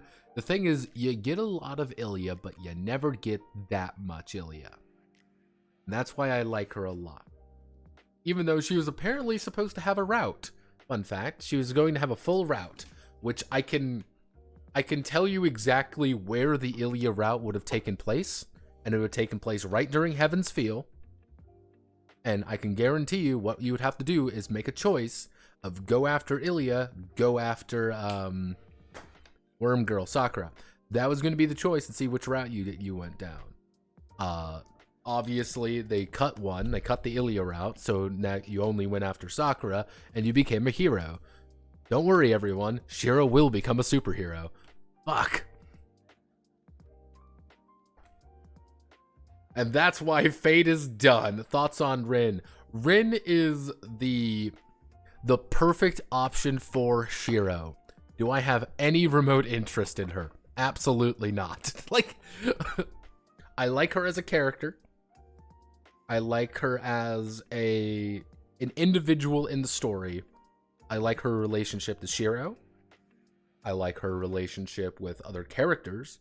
Her relationship with Sakura is fucking amazing and very good. Even her relationship with Saber is very interesting. But her relationship with Shiro is the most interesting part of UBW to me. And it's the most interesting part of UBW because they are two very different people with two very different goals that do find a very interesting relationship with one another. I need... Ooh.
Good job, everyone. My entire gut just exploded. Cool. Why did they make her a goddess of horniness anyway? Because that's what the name... that's what its name wants to fuck... Yeah. One of the, like, the thing is with Rin is that Rin is probably the most popular character in Japan. Rin is incredibly popular in Japan last time I checked. And fucking I don't know why. I don't know why she's the most popular. Ironside, that will not stop anybody. Ironside, this is Japan we're dealing with. Or was it Dolph? She carries Shiro's ass in all 3 out. Yeah, Japanese love a good tsundere. And she is actually a very good tsundere. I will give her that. She's actually written as a believable tsundere, not a comical one. Generally speaking, though, like, again, she's really well written. I think that's the biggest thing for that. She's just very well written. She has a nice design. Oh no, like, if you remove Rin from the story, you pretty much lose a lot of weight behind things. That's one thing. I don't want to fuck her, but I want Shiro to. That's a thing. I want Shiro to. Because Shiro and her are perfect. That's my ship. That's my canon ship. Saber Shiro? Absolutely not. Garbage tier. 0 out of fucking 10. Sakura Shiro? Worms. Worm, man. Worm o'clock. That bitch is fucking nuts. Heaven's feel is heaven's wrong.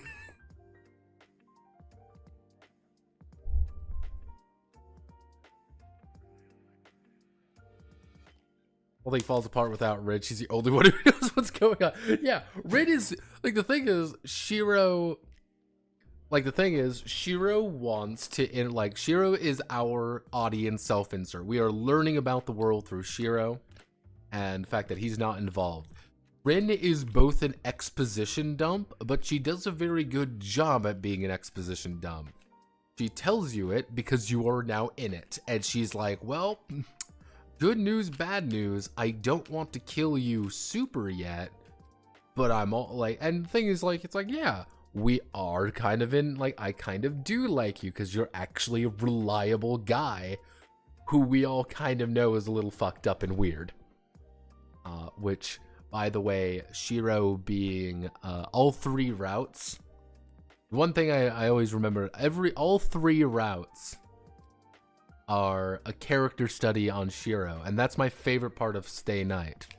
If you go into Stay Night with it being a character study on Shiro, it becomes infinitely better. It's great. Yeah, Sakura's okay, let's see. New I got a new kind of canned coffee, Chamberlain coffee.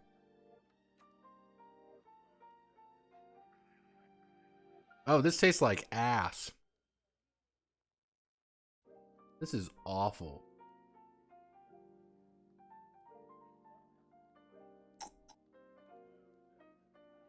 Bleh.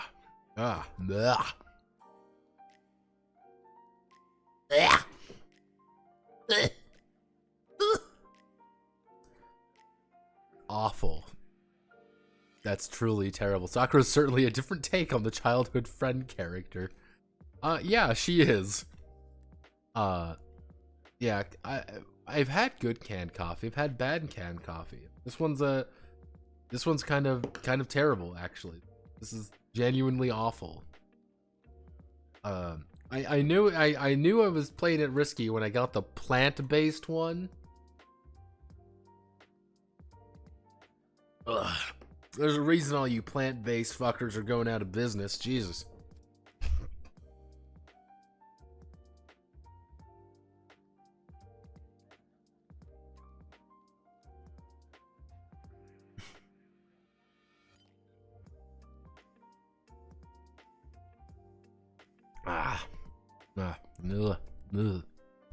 What?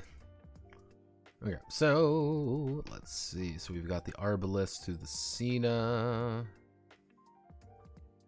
Okay, so we need to do Anesians, Morin, and Somi. Oop.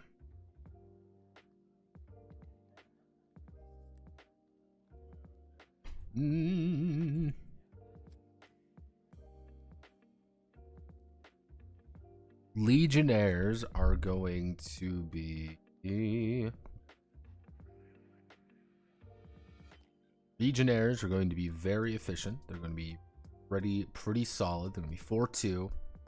They're going to do D6 plus 2 damage. They're going to be worth 2 manpower. And they're going to be 2 manpower and 1 wealth per size. Range 2. Range 2.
Legionnaire, Arquebus.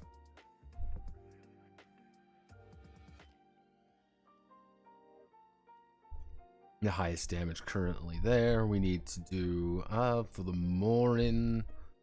Morin.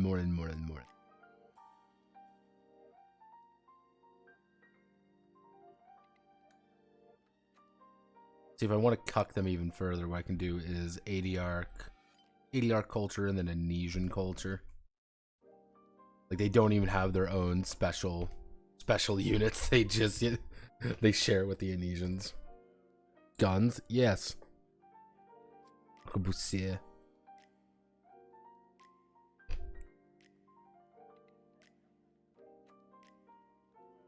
Also, I lit through my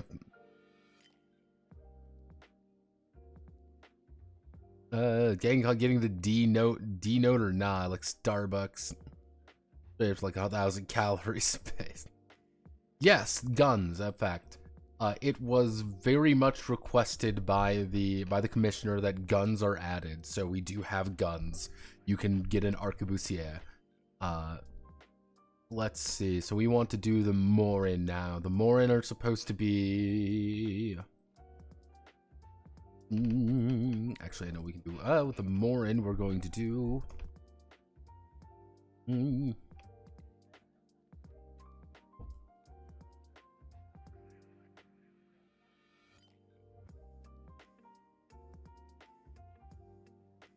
What were the...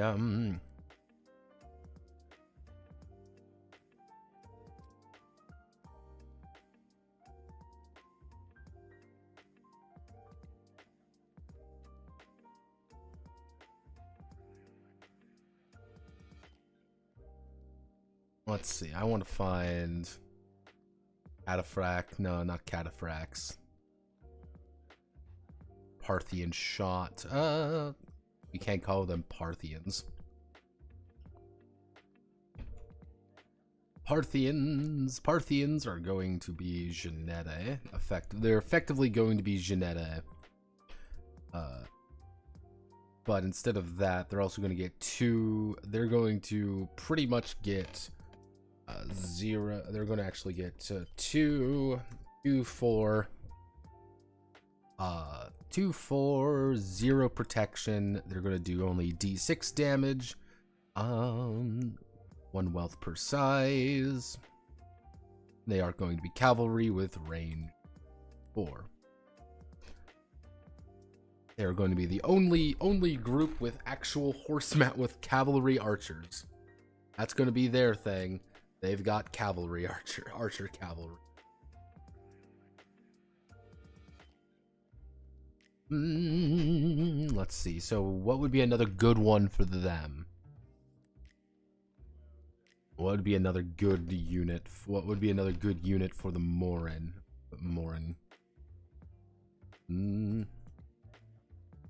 Because they're supposed to be kind of Turkic. They're supposed to be kind of... They're very weird. That's kind of the idea. They're supposed to be quite a few different things at once. We could give them a cataphract. Yeah, why don't we give them cataphract? It'll be funny.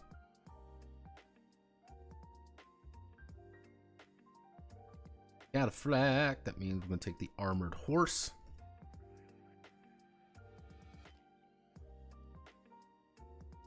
They're going to be a little bit more armored. Their damage is going to remain the same. They're going to be a little bit more expensive, though. You want to keep mobile with the cat. You want to keep very mobile with them. Somi Morin. Somi.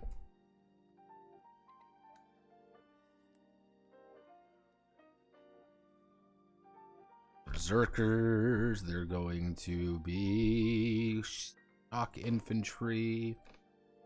They're going to be the best shock infantry game. So they're going to have consistently more there. We're going to give 7. They're going to have much less armor. They're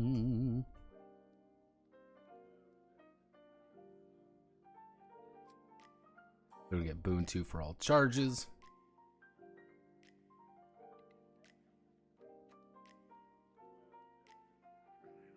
They're not going to cost anything either. We want something for the Somi to... Actually, what we can do is...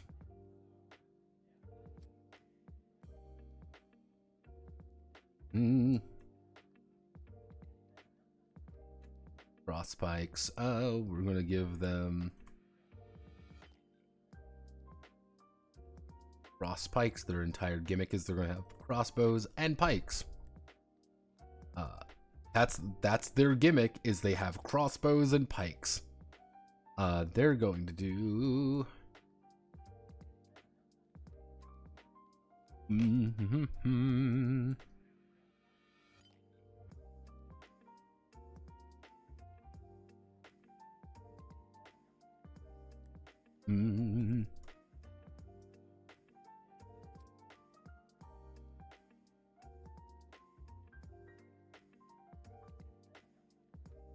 Gotta have Janissaries. Oh, we got co-host. Hello, Manly. Welcome aboard, Manly. See, the thing is, I don't have anything that like alerts me for stream for anything. I legitimately just have the thing open. That's all I do. Do you really think I keep any of this shit in order? Absolutely not. I'm winging it. I've been winging it this entire time. I should get some kind of stream notification, or at least a sound that plays. So answer my other question. Is Genghis Khan... Which Genghis Khan? This is a very important question. There are many Genghis Khans in this context, so which one do you want to, which one do you want to bone? Unless you're dealing with Fate Genghis Khan. Extella. Wait a second. Is this who I think it is? This might not be Genghis Khan.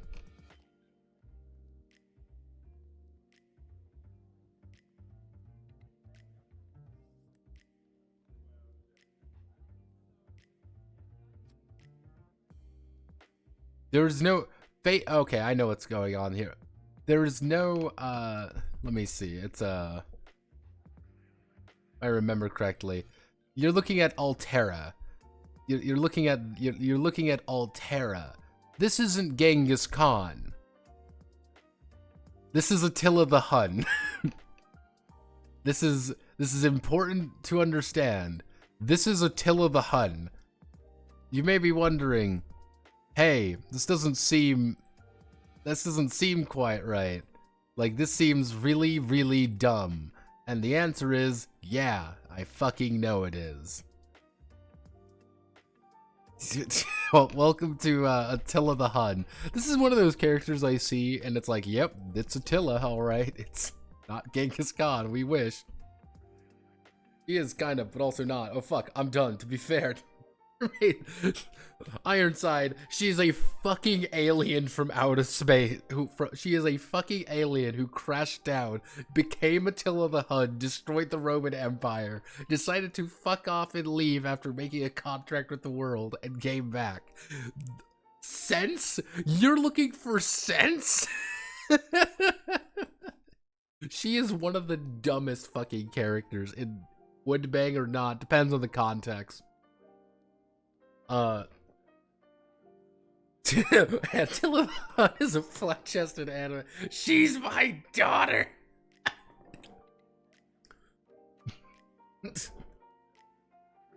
There isn't actually. That's the funny thing. Genghis Khan is not actually in the series, I don't believe. He's mentioned, I believe. He's mentioned that he would be a ruler class. By like technicality, God, who, what was it? It was,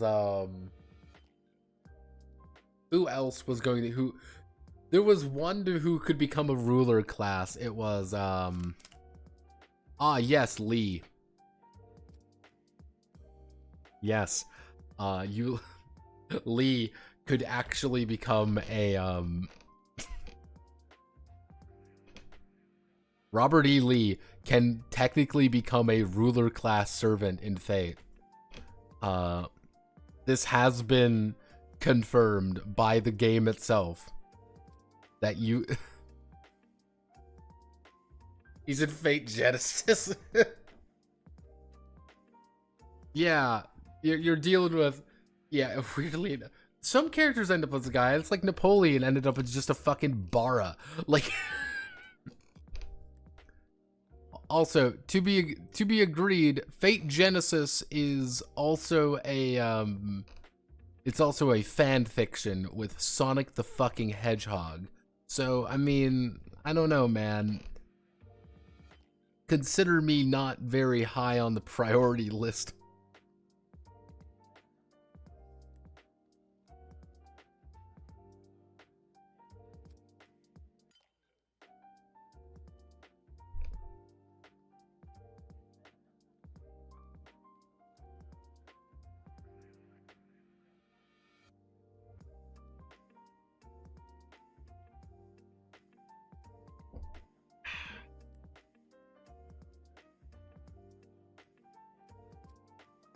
I have no doubts that one day Medora will be an Archer female servant.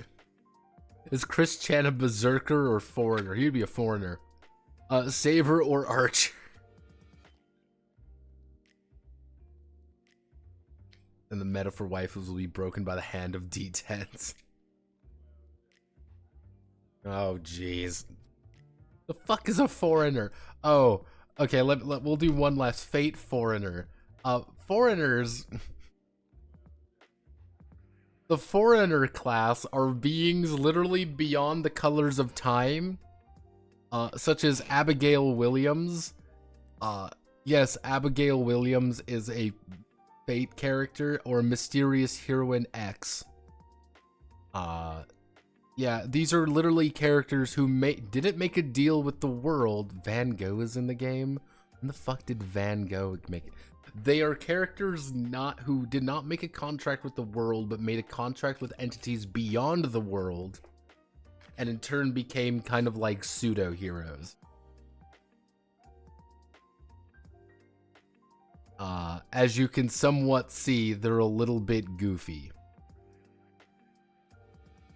They are a little bit weird. That's the entire idea, is that they're just characters who are definitely not quite right. Usually it's because they don't exist technically.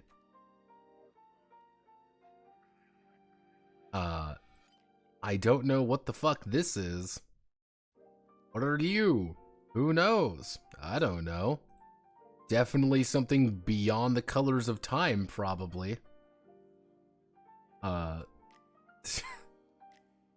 Wow, yeah, what are you? Oh, yeah, I forgot, it's the crawling fucking chaos. Yeah, no, it gets weird.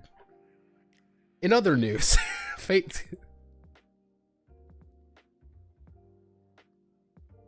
What the fuck, Van Gogh? Was this not the mobile game? Yes, this is the mobile.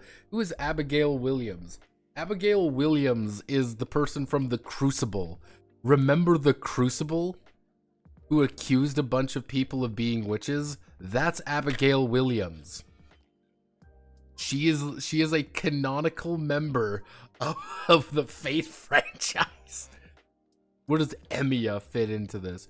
Emiya is just Shiro after he made a contract with the world. Now he is all the way back. It's a complete, that's not, it gets, don't think about that. Yeah, it is. Yeah, it is technically a, like, yeah. He did make a deal with the world.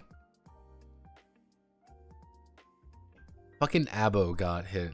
It's Aboriginal. Yeah, the thing is, Archer, i.e. Emiya, made a contract with the world in the future. Because he made a contract with the world in the future, he got to go back in time and rewrite things. That's effectively what occurred.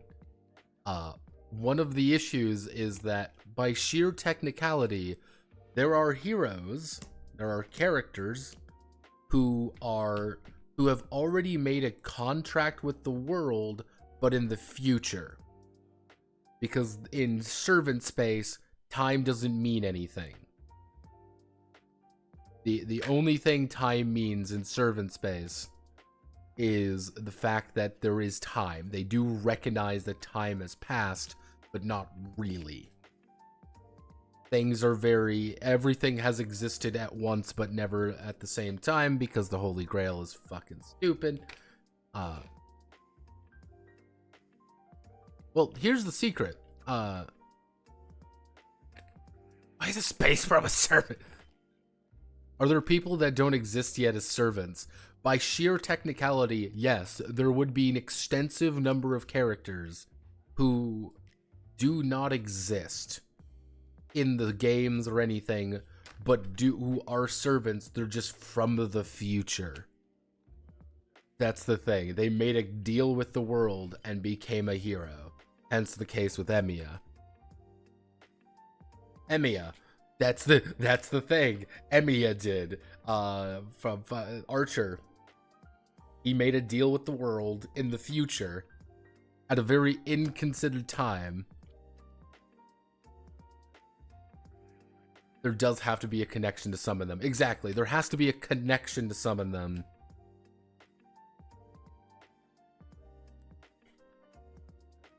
Which that comes the hard part, is that they do exist, but you need a connection. And that's why, you know, time gets very wonky. Time in Fate barely exists. But if you had an item that they would own, technically they could. Or as someone put it, there was a 50-50% chance of Shiro summoning Archer as much as summoning Saber. Just because he had two items, one being himself and the other being Avalon. Think we'll get a Trump servant in Fate last 100 years? Oh, Jesus. Oh, boy, oh, boy.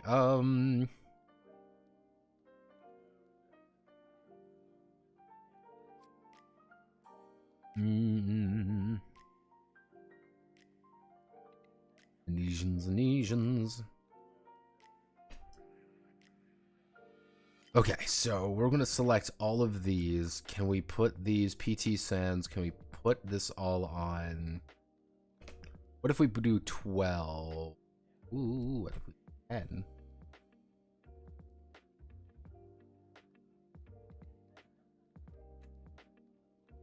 Hmm.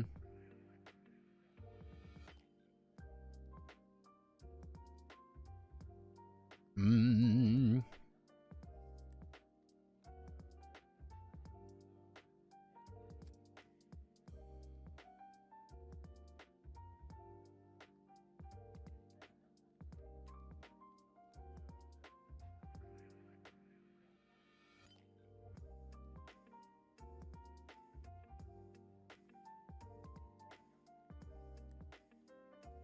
What's that popular line from from Dragon Ball Z Abridged? Power levels are stupid. That's legitimately all you need to know about Fate. Power levels are stupid. Nothing makes sense. It all just works.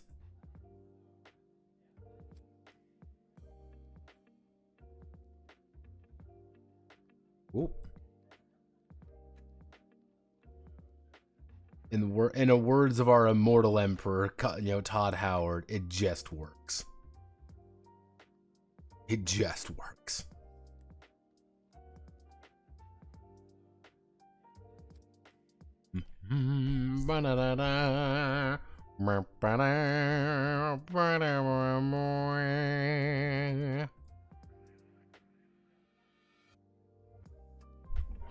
How many? What happens? What happens if Archer kills Shiro? That is his entire goal. He doesn't know. That's all he wants.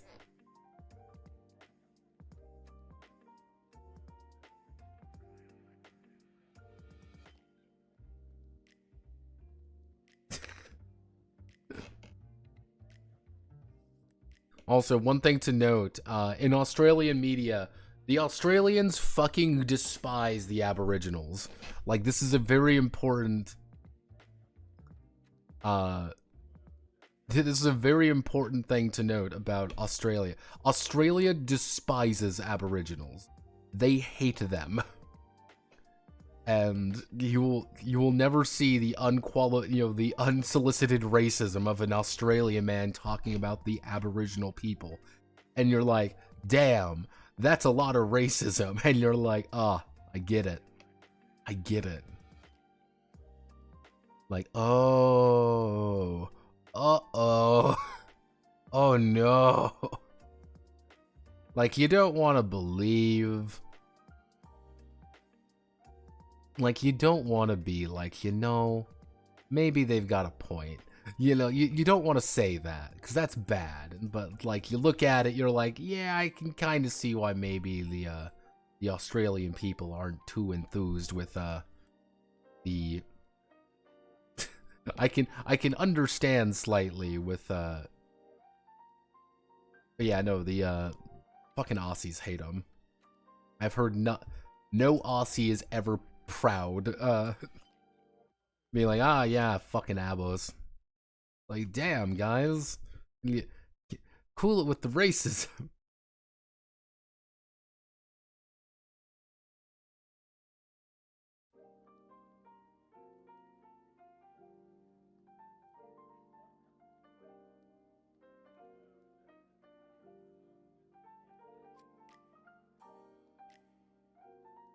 Yeah, the Maori are different. Like, Maori are fucking spooky. Like, some of the shit that they do, like some of the things behind them, and that's why like a lot of people are like pretty okay with the Maori. You don't fuck with the Maori. It's like, oh, please don't kill me and all my friends. That would suck.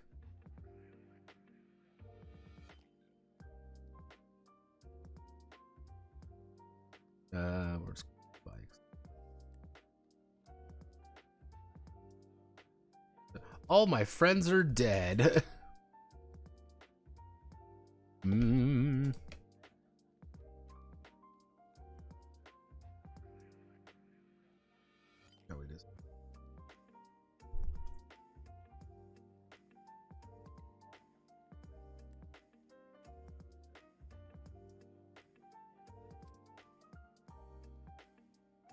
Mm.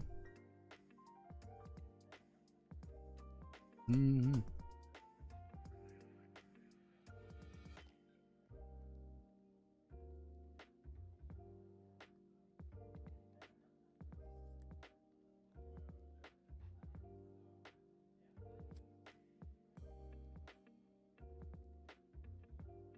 Mm. Mm.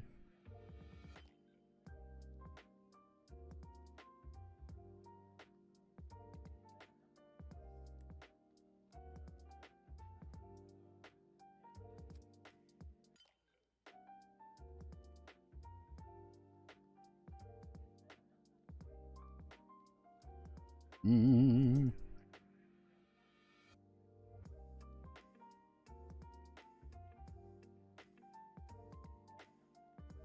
Mm.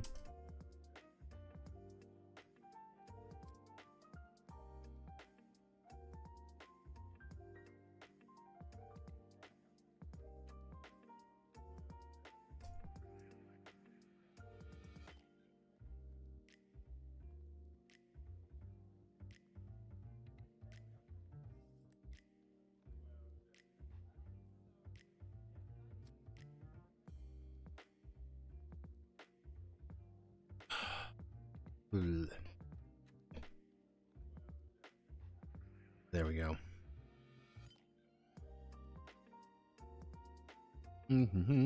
I'll probably have to put a footnote in here, but that won't be too bad. I'll probably put like a tag. Actually, I can probably put an image right here of just some soldiers lounging. I believe that should be everything. So what we're gonna do, and that should be the entirety of Warband combat. So we're going to then move to a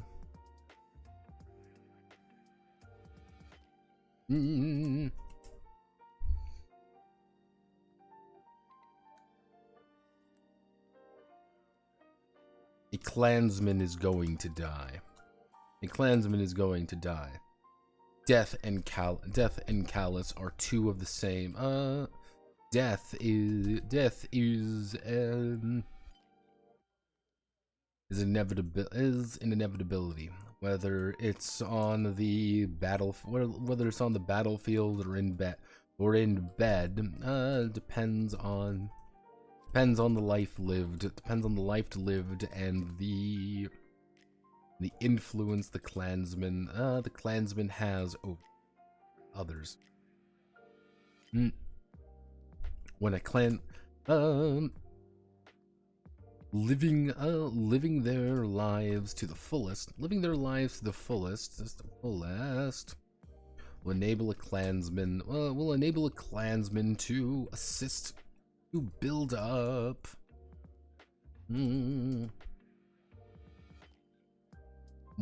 their clan and cement themselves in the history book. Well, we'll enable the clansmen to build up their clan and cement themselves in the clan's saga of through the ages. Through the ages. However, glory is fleeting, and survival is a constant worry. When a clansman dies, they will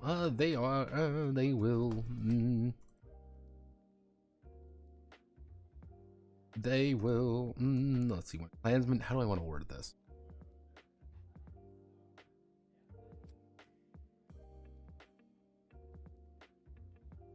You think there are Maui Zoomers who get into Bionicle or just because it was partially related to them? But yeah, probably. They will be dead. When a clansman dies, people die when they are killed, Yosemite. This should be known.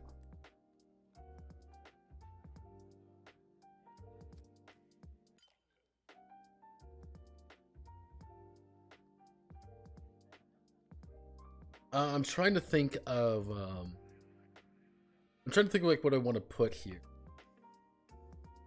Because the idea is that as you are going through, as you are living, you know, as you live, you want to complete things and you want to inevitably contribute to your clan's story. That's the big thing. You want to contribute to the clan's story in your saga, and that's kind of like you got to complete impressive events. How do you complete impressive events? No, that's the. But one of the bigger things is how do you improve your clan overall? Well, that's going to be your legacy. Anytime you die, you can kind of part some parting words on. Actually, clansmen.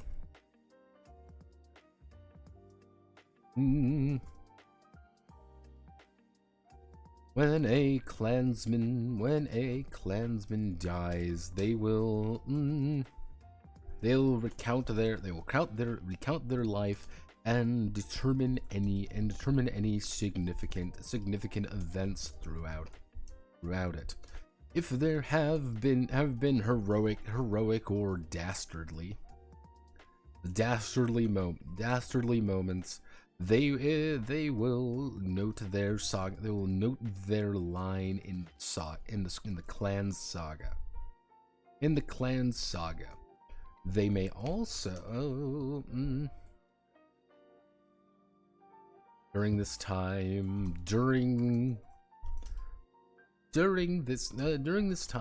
the group may take a moment to spend the clan's accumulated glory to improve the clan's standing as well as their attribute. Every time if a clansman is unable to write down their legacy. Let's see, if a clansman is unable to write down their legacy in the saga, they cannot improve the clan. They cannot improve the clan immediately.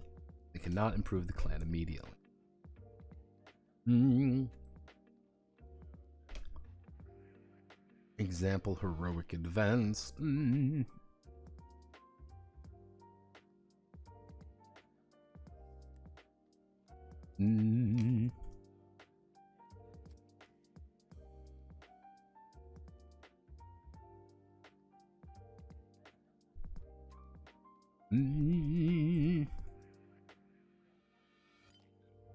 Mastery skill.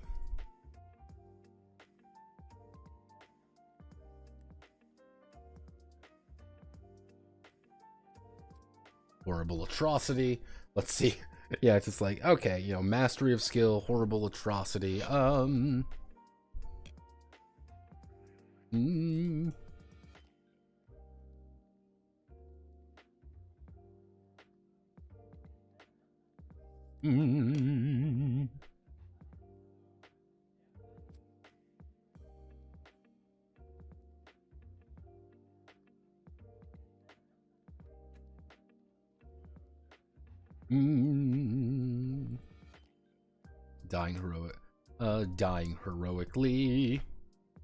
Dying heroically. It's kind of that constant sense of like you gotta always build. A clansman has achieved mastery in a skill with a skill level. Let me see.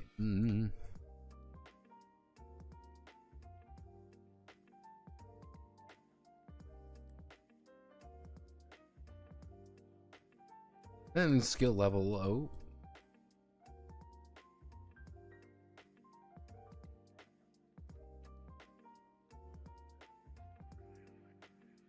Mastering a skill with a skill level of at least 150 in any of their skills.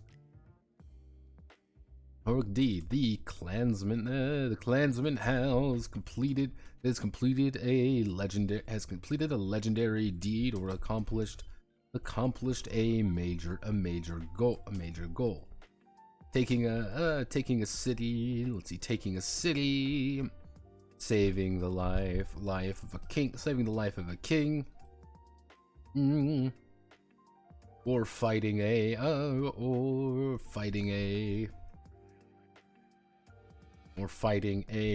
or overcoming a mighty enemy.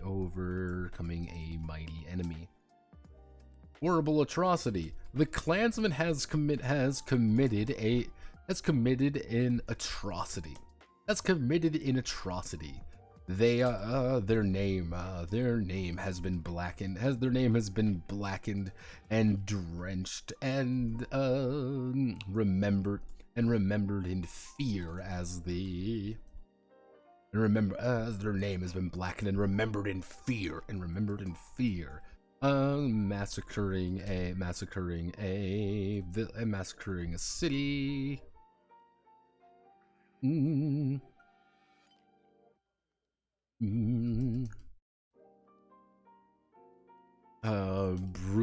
Brutal killing of an enemy, or decimating a family of a rival.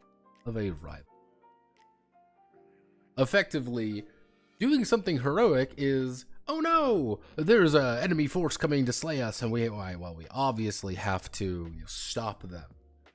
It's leading a mighty army against them. You save the life of the king or whatever. You've taken a city. You're doing something that's actually fairly heroic in terms of this era.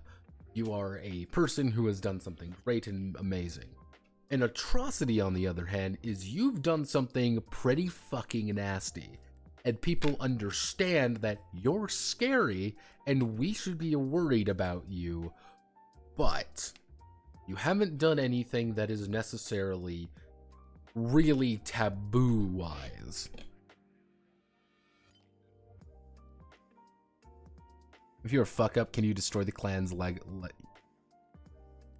If you're a fuck-up, can you destroy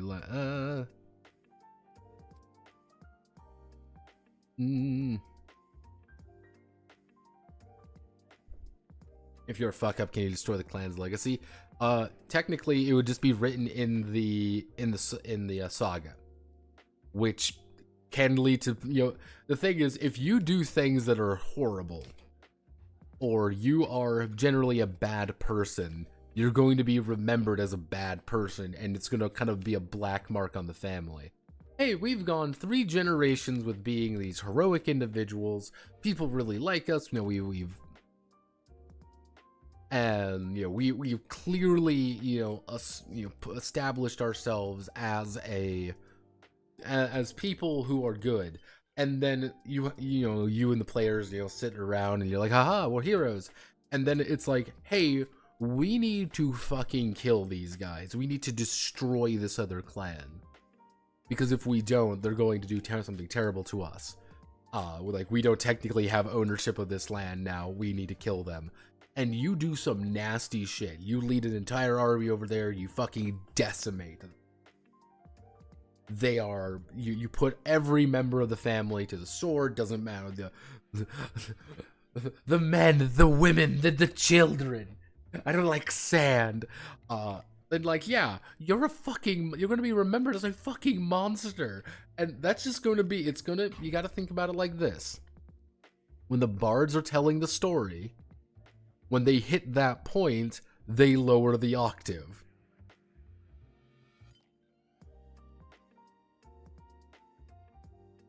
It might be on your end. They definitely lower the octave, and then the heroes decided to be fucking monsters. They ate some children, they killed some people, it was really fucked up. It's like,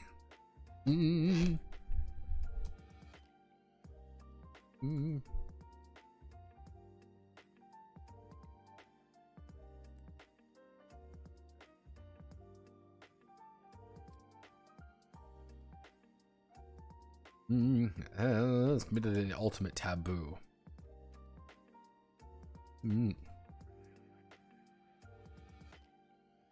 Mm. Mm.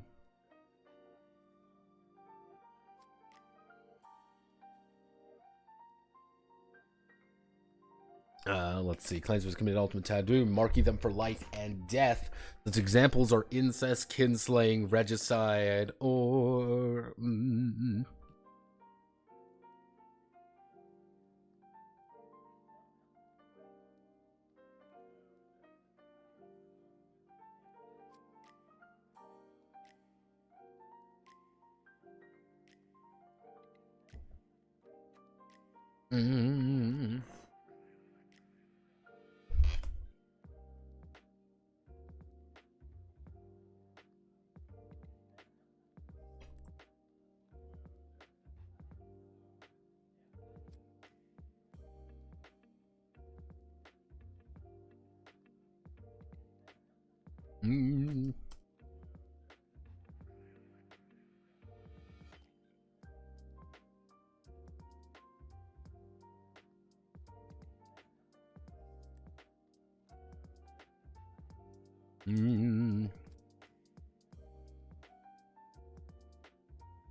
Oh.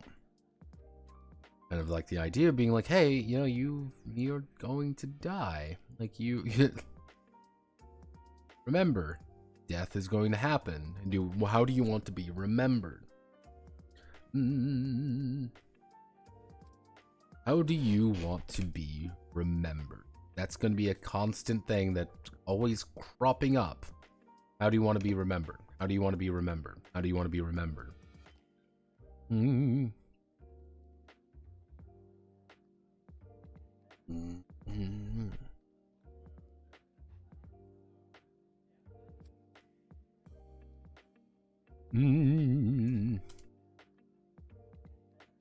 clansman is able to write down more than two deeds in the clan saga. They add plus 1d6 for they add plus 1d6 for each additional deed. For each additional deed. If they lived up to the ideals of the clan and exemplified the deeds of their ancestors, they will add in additional d6 1 plus 1d6 to the additional 1d6 to the amount of glory they contribute to the clan.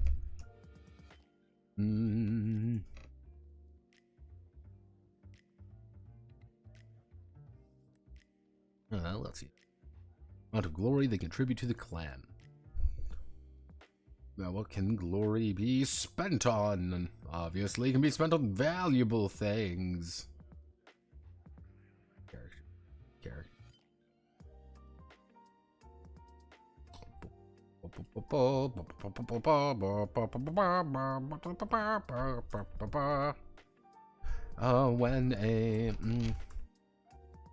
What can glory be spent on? What can glory be? Glory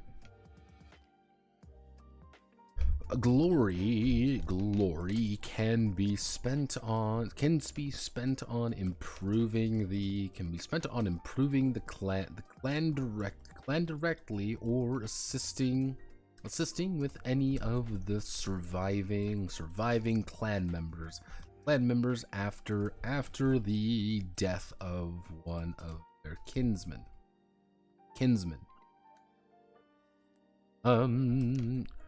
Improving the clan's including clan's attributes.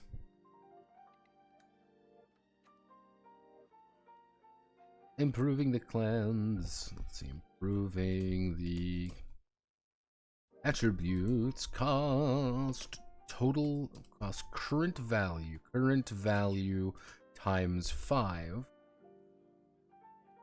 times 5 plus 5 current value times 5 plus 5 glory to improve directly. Let's see. Produce cleanse as you cost an amount of glory equal to current value times 5 plus 5.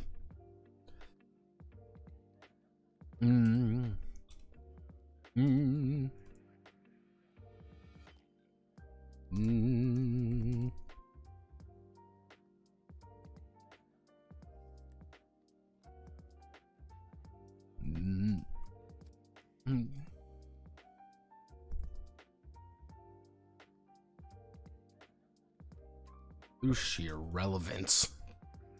You're just an important clan. You're an important people. Even if you are a complete fuck up, at least you did something important.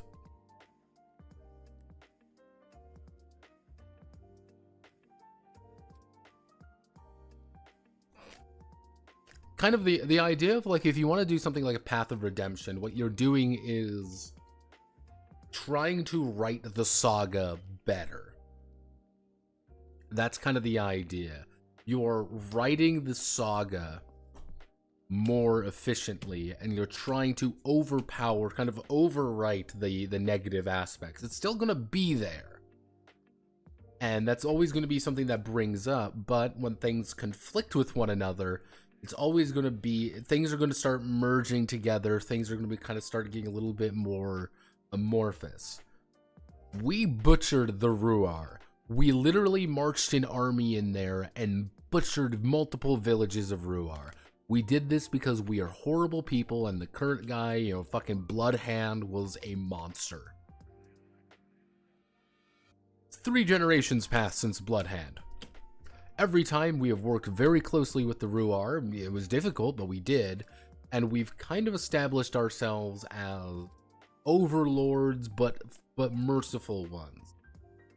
We have kind of justified Bloodhand's ideas being like, well, we liberated you from yourselves. And, you know, Bloodhand was a bad person, but, you know, we kind of took what he did, you know, this mistake he did, and we made it better. And it's kind of like, can you plant fake stuff in the sagas?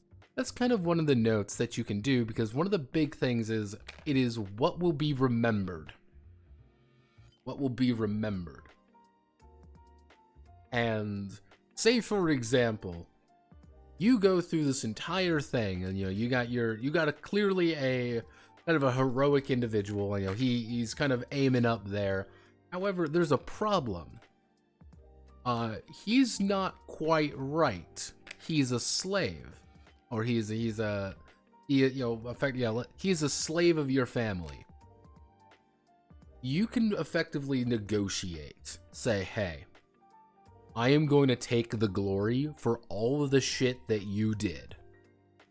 All of this amazing shit that you did. In exchange, we'll free you from service. But I am going to be the one who enjoys the glory of this. And in the sagas, it's not going to be this random slave. It's going to be, you know, the character. It's going to be like a more important... Were planted by that guy the year before he collected them. Yeah, it's kind of like you can alter history slightly by virtue of the backroom deals. And I kind of addressed that in BCS a little bit.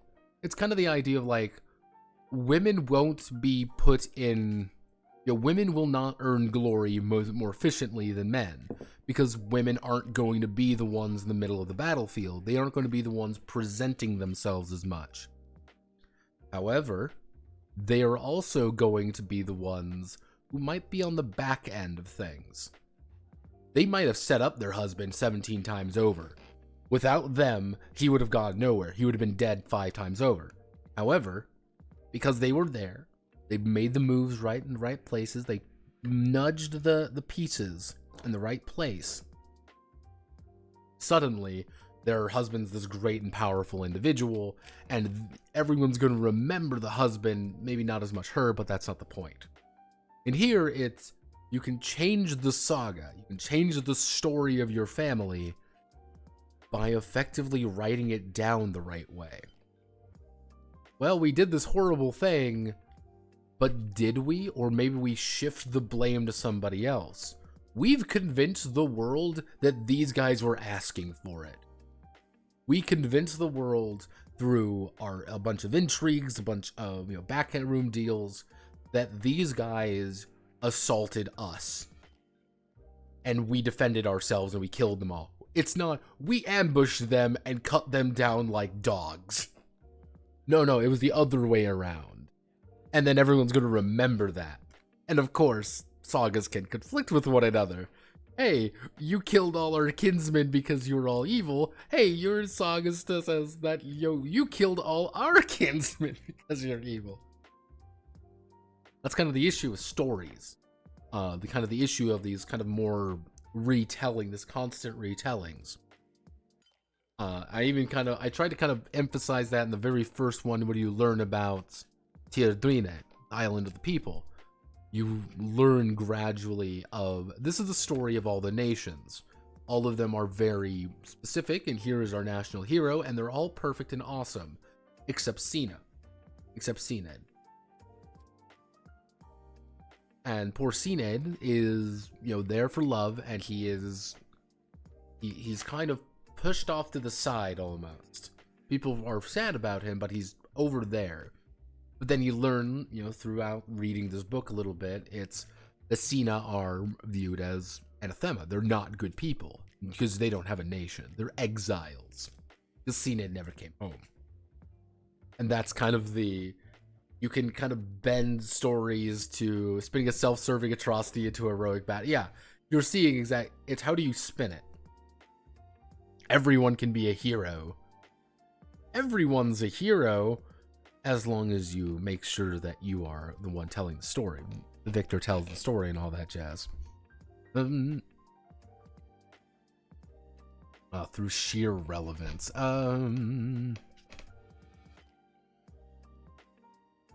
Okay.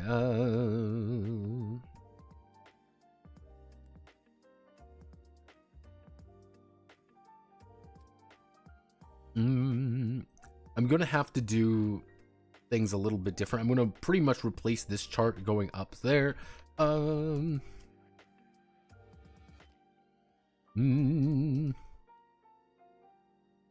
Directly met number of holdings the clan is able to directly manage. Number of bonus glory collected each season from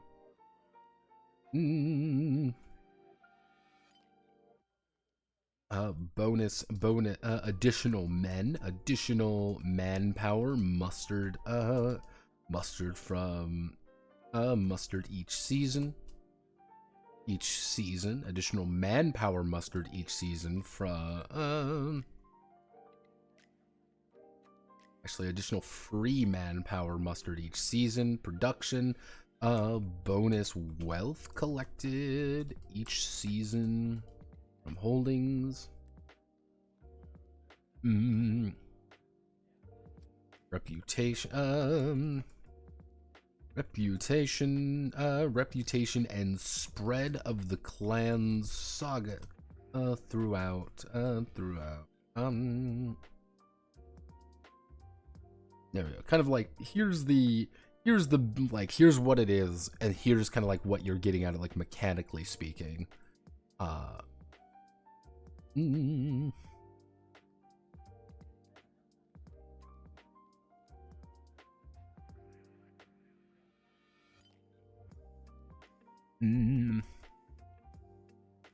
A more direct method of using glory during the funeral would be exalting their remaining kin, their remaining family. Any family or clan, any family member. I'm gonna make a note being like not necessarily clan members, but family members. So it kind of encourages you to, have a family. Any family members are glory from the clan's total to purchase marks for their skills at 5 glory every mark. For 5 glory every mark, as well as improve any attribute by spending 10 times current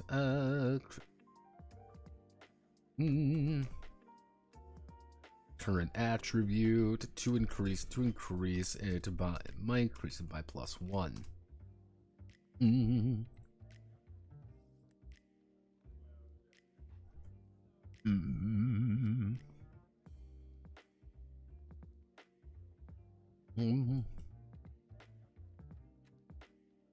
Any direct family members are able to clan members who are not part of the direct family are able to buy marks at 10 glory and improve their attributes for 15 times current value glory instead.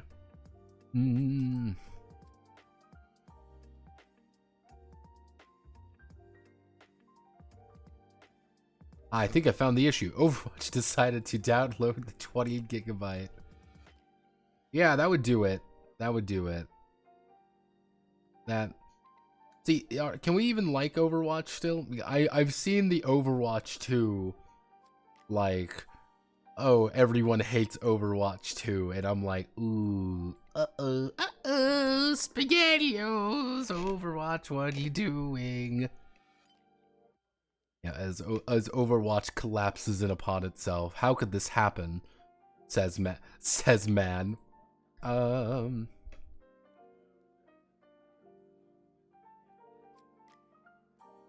Let's see. We want to do clan attributes.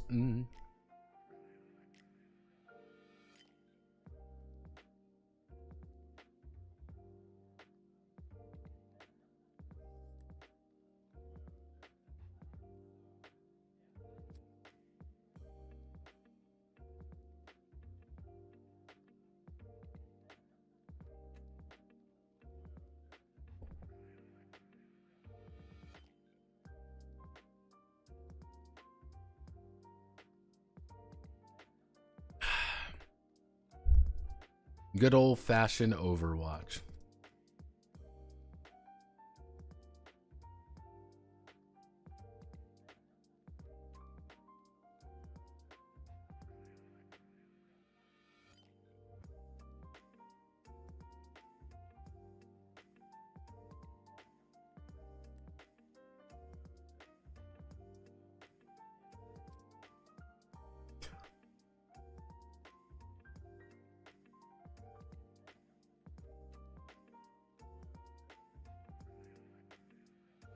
Oh, Ryu.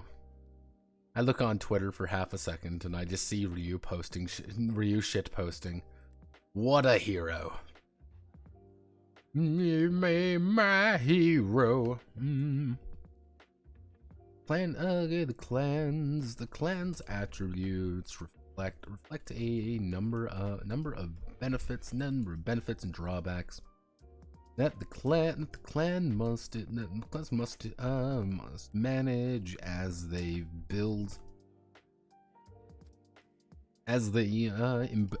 improve themselves through the ages.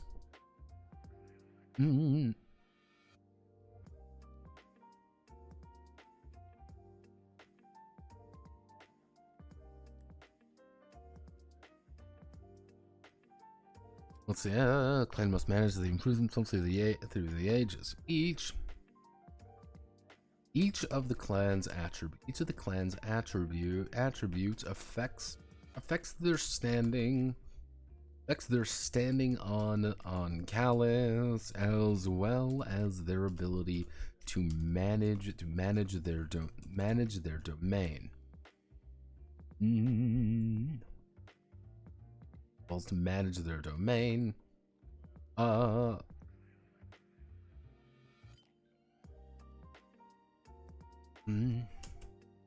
Directly manage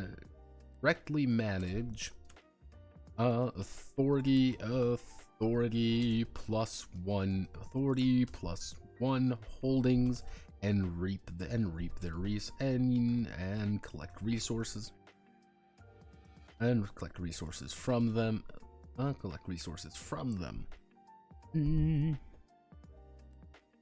Gain plus one glory for every culture at the end of every season. Gain plus one wealth for every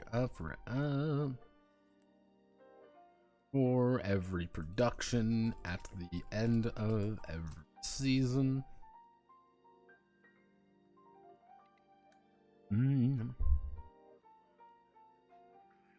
Gain power times 10 additional manpower every season. Gain power times 10 floating manpower at the start of every season.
Testing with other clans and fading into obscurity. Clan reflect their nature. Each clan's attributes affect their standing on Callis. So A. Every point in a clan's attributes contributes to a bonus of some variety that assists Assists the clan in climbing the ranks of power. Climbing the ranks of power. Authority allows them to manage more holdings. Culture and production increase the amount of resources they can generate. Power grants them hardened men willing to fight for them more actively, and finally their reputation reflects how far their story can affect the world and how others perceive them. If you go to the other side of the island, people don't know who the fuck you are. You're just a dude. Who are you? Why should we care? What was the war game you recommend so I can inspire myself if I decide to write one? It's... The thing there is, like, kind of choose what you want to focus on. You want to do something sci-fi? There's a few sci-fi war games. You want to do something more fantasy? There's a few fantasy. Find like a genre that's like, this is the thing that I want to do, and then kind of just dive into it really hard. And you'll find something. Trust me, everything has a war game. If anything, look at Ospreys. Ospreys tend to be very basic, but Ospreys also tend to be very, reliable. There's also some weird ones in there. It's like, okay, we've seen the weird ones. Let's see what we can do. Yeah, Osprey's great. Is there a tech tree? No, there is not a tech tree. And no, I don't plan on adding one. Finally, representation how far and others perceive them. Every attribute can also be damaged. When a clan is threatened or insulted by another, their attribute may be damaged until the threat is eliminated. Maybe damaged until the threat is eliminated. This is a spark. This is a spark for action. Justice for action. Bringing justice or the axe to those who would do them harm. However, if the clan is unable to fix the issue, or worse, actively ignores it, they will lose a point in the attribute. The lowest an attribute can fall is -1, reflecting a complete loss. A complete loss in that particular area. The clan must rectify this or risk extinction as their own people begin to question their rule. Which is really dangerous, by the way, because what happens is if your authority is ever, it's like, oh.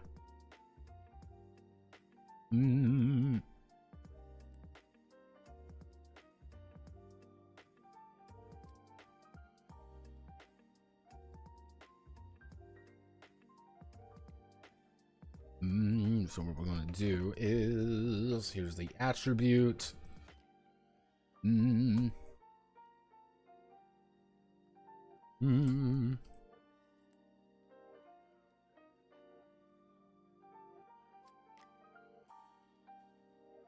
see. The clan can hold on to no holdings, and thus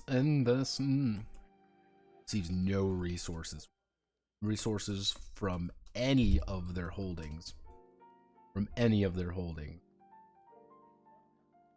Culture. The clan begins losing. Clans begins losing -1. Begins losing -2 glory every season. -2 glory every season, and cannot write their saga, no matter how glorious. The clan's soldiers.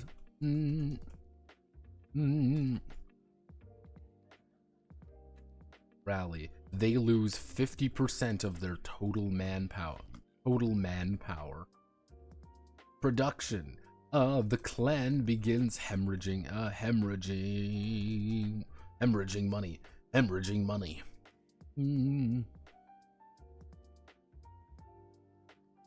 Losing -2 wealth every season. If they reach zero, they will begin taking on debt from other clans to compensate the loss, which means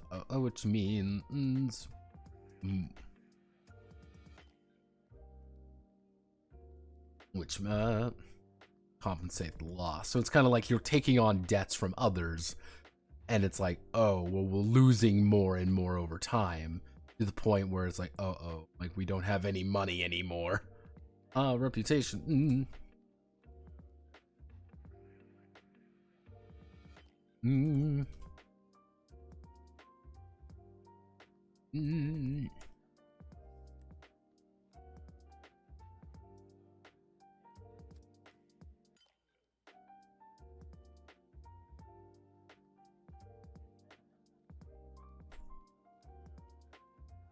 Some even question if they're a great clan. Like, that's bad. Kind of the idea is like, you start losing a little bit of... It is just this cascading problem. If you ever hit an attribute at -1, you need to fix that shit immediately.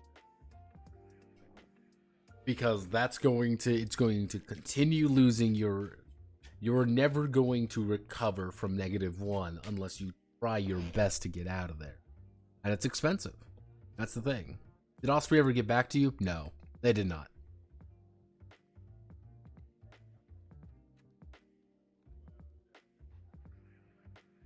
If we combine RPG with the wargame market, we have a pool of 3,000 people. We'll have 3,000 whole people to play our games. Truly, what a dream.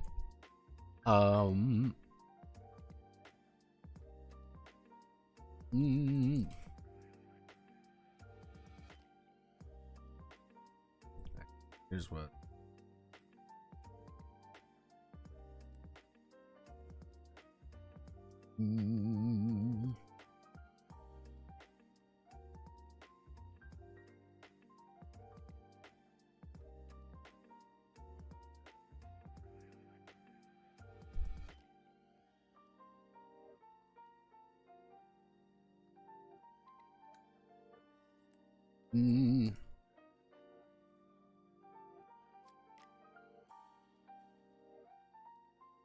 Cannot support more, they will not gain resources from the latest edition.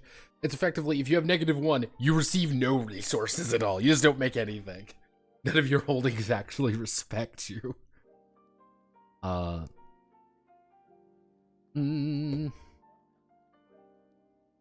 Actually, the clean.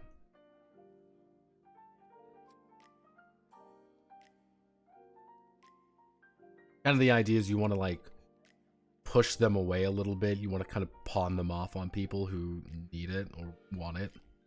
Okay, so we're in a good... Alright, okay. Good news, everyone. We are actually... With this, actually, we're done with... With this, we are done with the clan section. All we need to do now is the domain scale. Now, The full map of Callis, I'm literally just going to post various maps of Callis, and that's going to be that entire section. What are we holding? What are holdings? We're going to explain how holdings function. We're going to explain the resources of holdings. We're then going to explain how to improve holdings. Large-scale warfare may get cut. I may make it very basic, being like, do you have more manpower than them? And the final thing we ended off on is fiefs and vassals, which is going to be entirely based on the idea of pawning off shit to other people.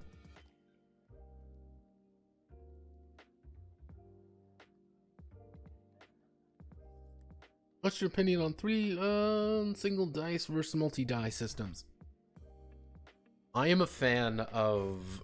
It depends on the game. Usually the idea of a single die system is that single die needs to be very powerful, and in turns it has a lot of authority. And you've got to be able to use that single die to do a lot. Usually bigger dice tend to be better for that. Over time, I have gravitated toward multiple dice because multiple dice has a lot more tricks associated with it. Even down to something as simple as like a D6 dice pool has tricks you can do with this. So I can just say, hey, 4 ups are success, 4, 5, 6 are success. Okay, easy enough. But I can now say, oh, well, you've got a boo, now 3 ups are success. Oh, you've got a bane, 5 ups are success. I can also say, hey, you can add dice to your pool. Oh, there's a problem. You have to remove dice from your pool. There's a lot more tricks you can do with that than with a single die. But the thing is, a single die is also... I rolled my d20 and I scored an 11. It's a lot simpler to get to the point, if that makes sense. And that has its own very important value. So, I'm going to call it here. Thank you all for watching. My name is Notepad Anon. Hope you have a wonderful rest of your night. Generally speaking, we are in a good position. We are going to hammer out most of domain scale on Friday. If things go according to plan, we'll be done. This is important. If things go according to plan, we will be done. If things do not go according to plan, we're probably going to have to push it back to next Monday. I'm going to probably send him the stuff tonight. I'm going to send him kind of like here's what we've been working on. Is there anything major that you want me to fix? Anything major you don't like? Blah, blah, blah. I have to work and just tell him, like, I still have domain stuff to do, but when domain stuff is done, it's effectively done. Effectively. I have a feeling it should go smoothly. I put some things in. I added a lot more than I needed to in some sections. I would say the main meat of the game functions. It's a little bit weird, but it functions. But again, that's kind of a... We have to sit here and wait on it and think, and everything hopefully goes according to plan. If not, well, shit.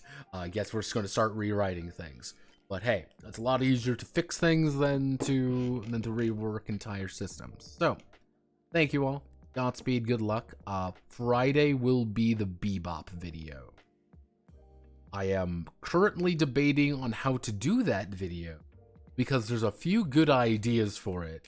And part of me wants to do one, another part of me wants to be very direct and just address the situation, being like, I do not like the Bebop game for X, Y, and Z reasons, and I'm going to be very precise. Simply because people are I've got one comment that he was like, you don't like it because it's pushing the story forward. It's like, no, that's not. It's bad. It's dog shit. You fucking know it, you cretin.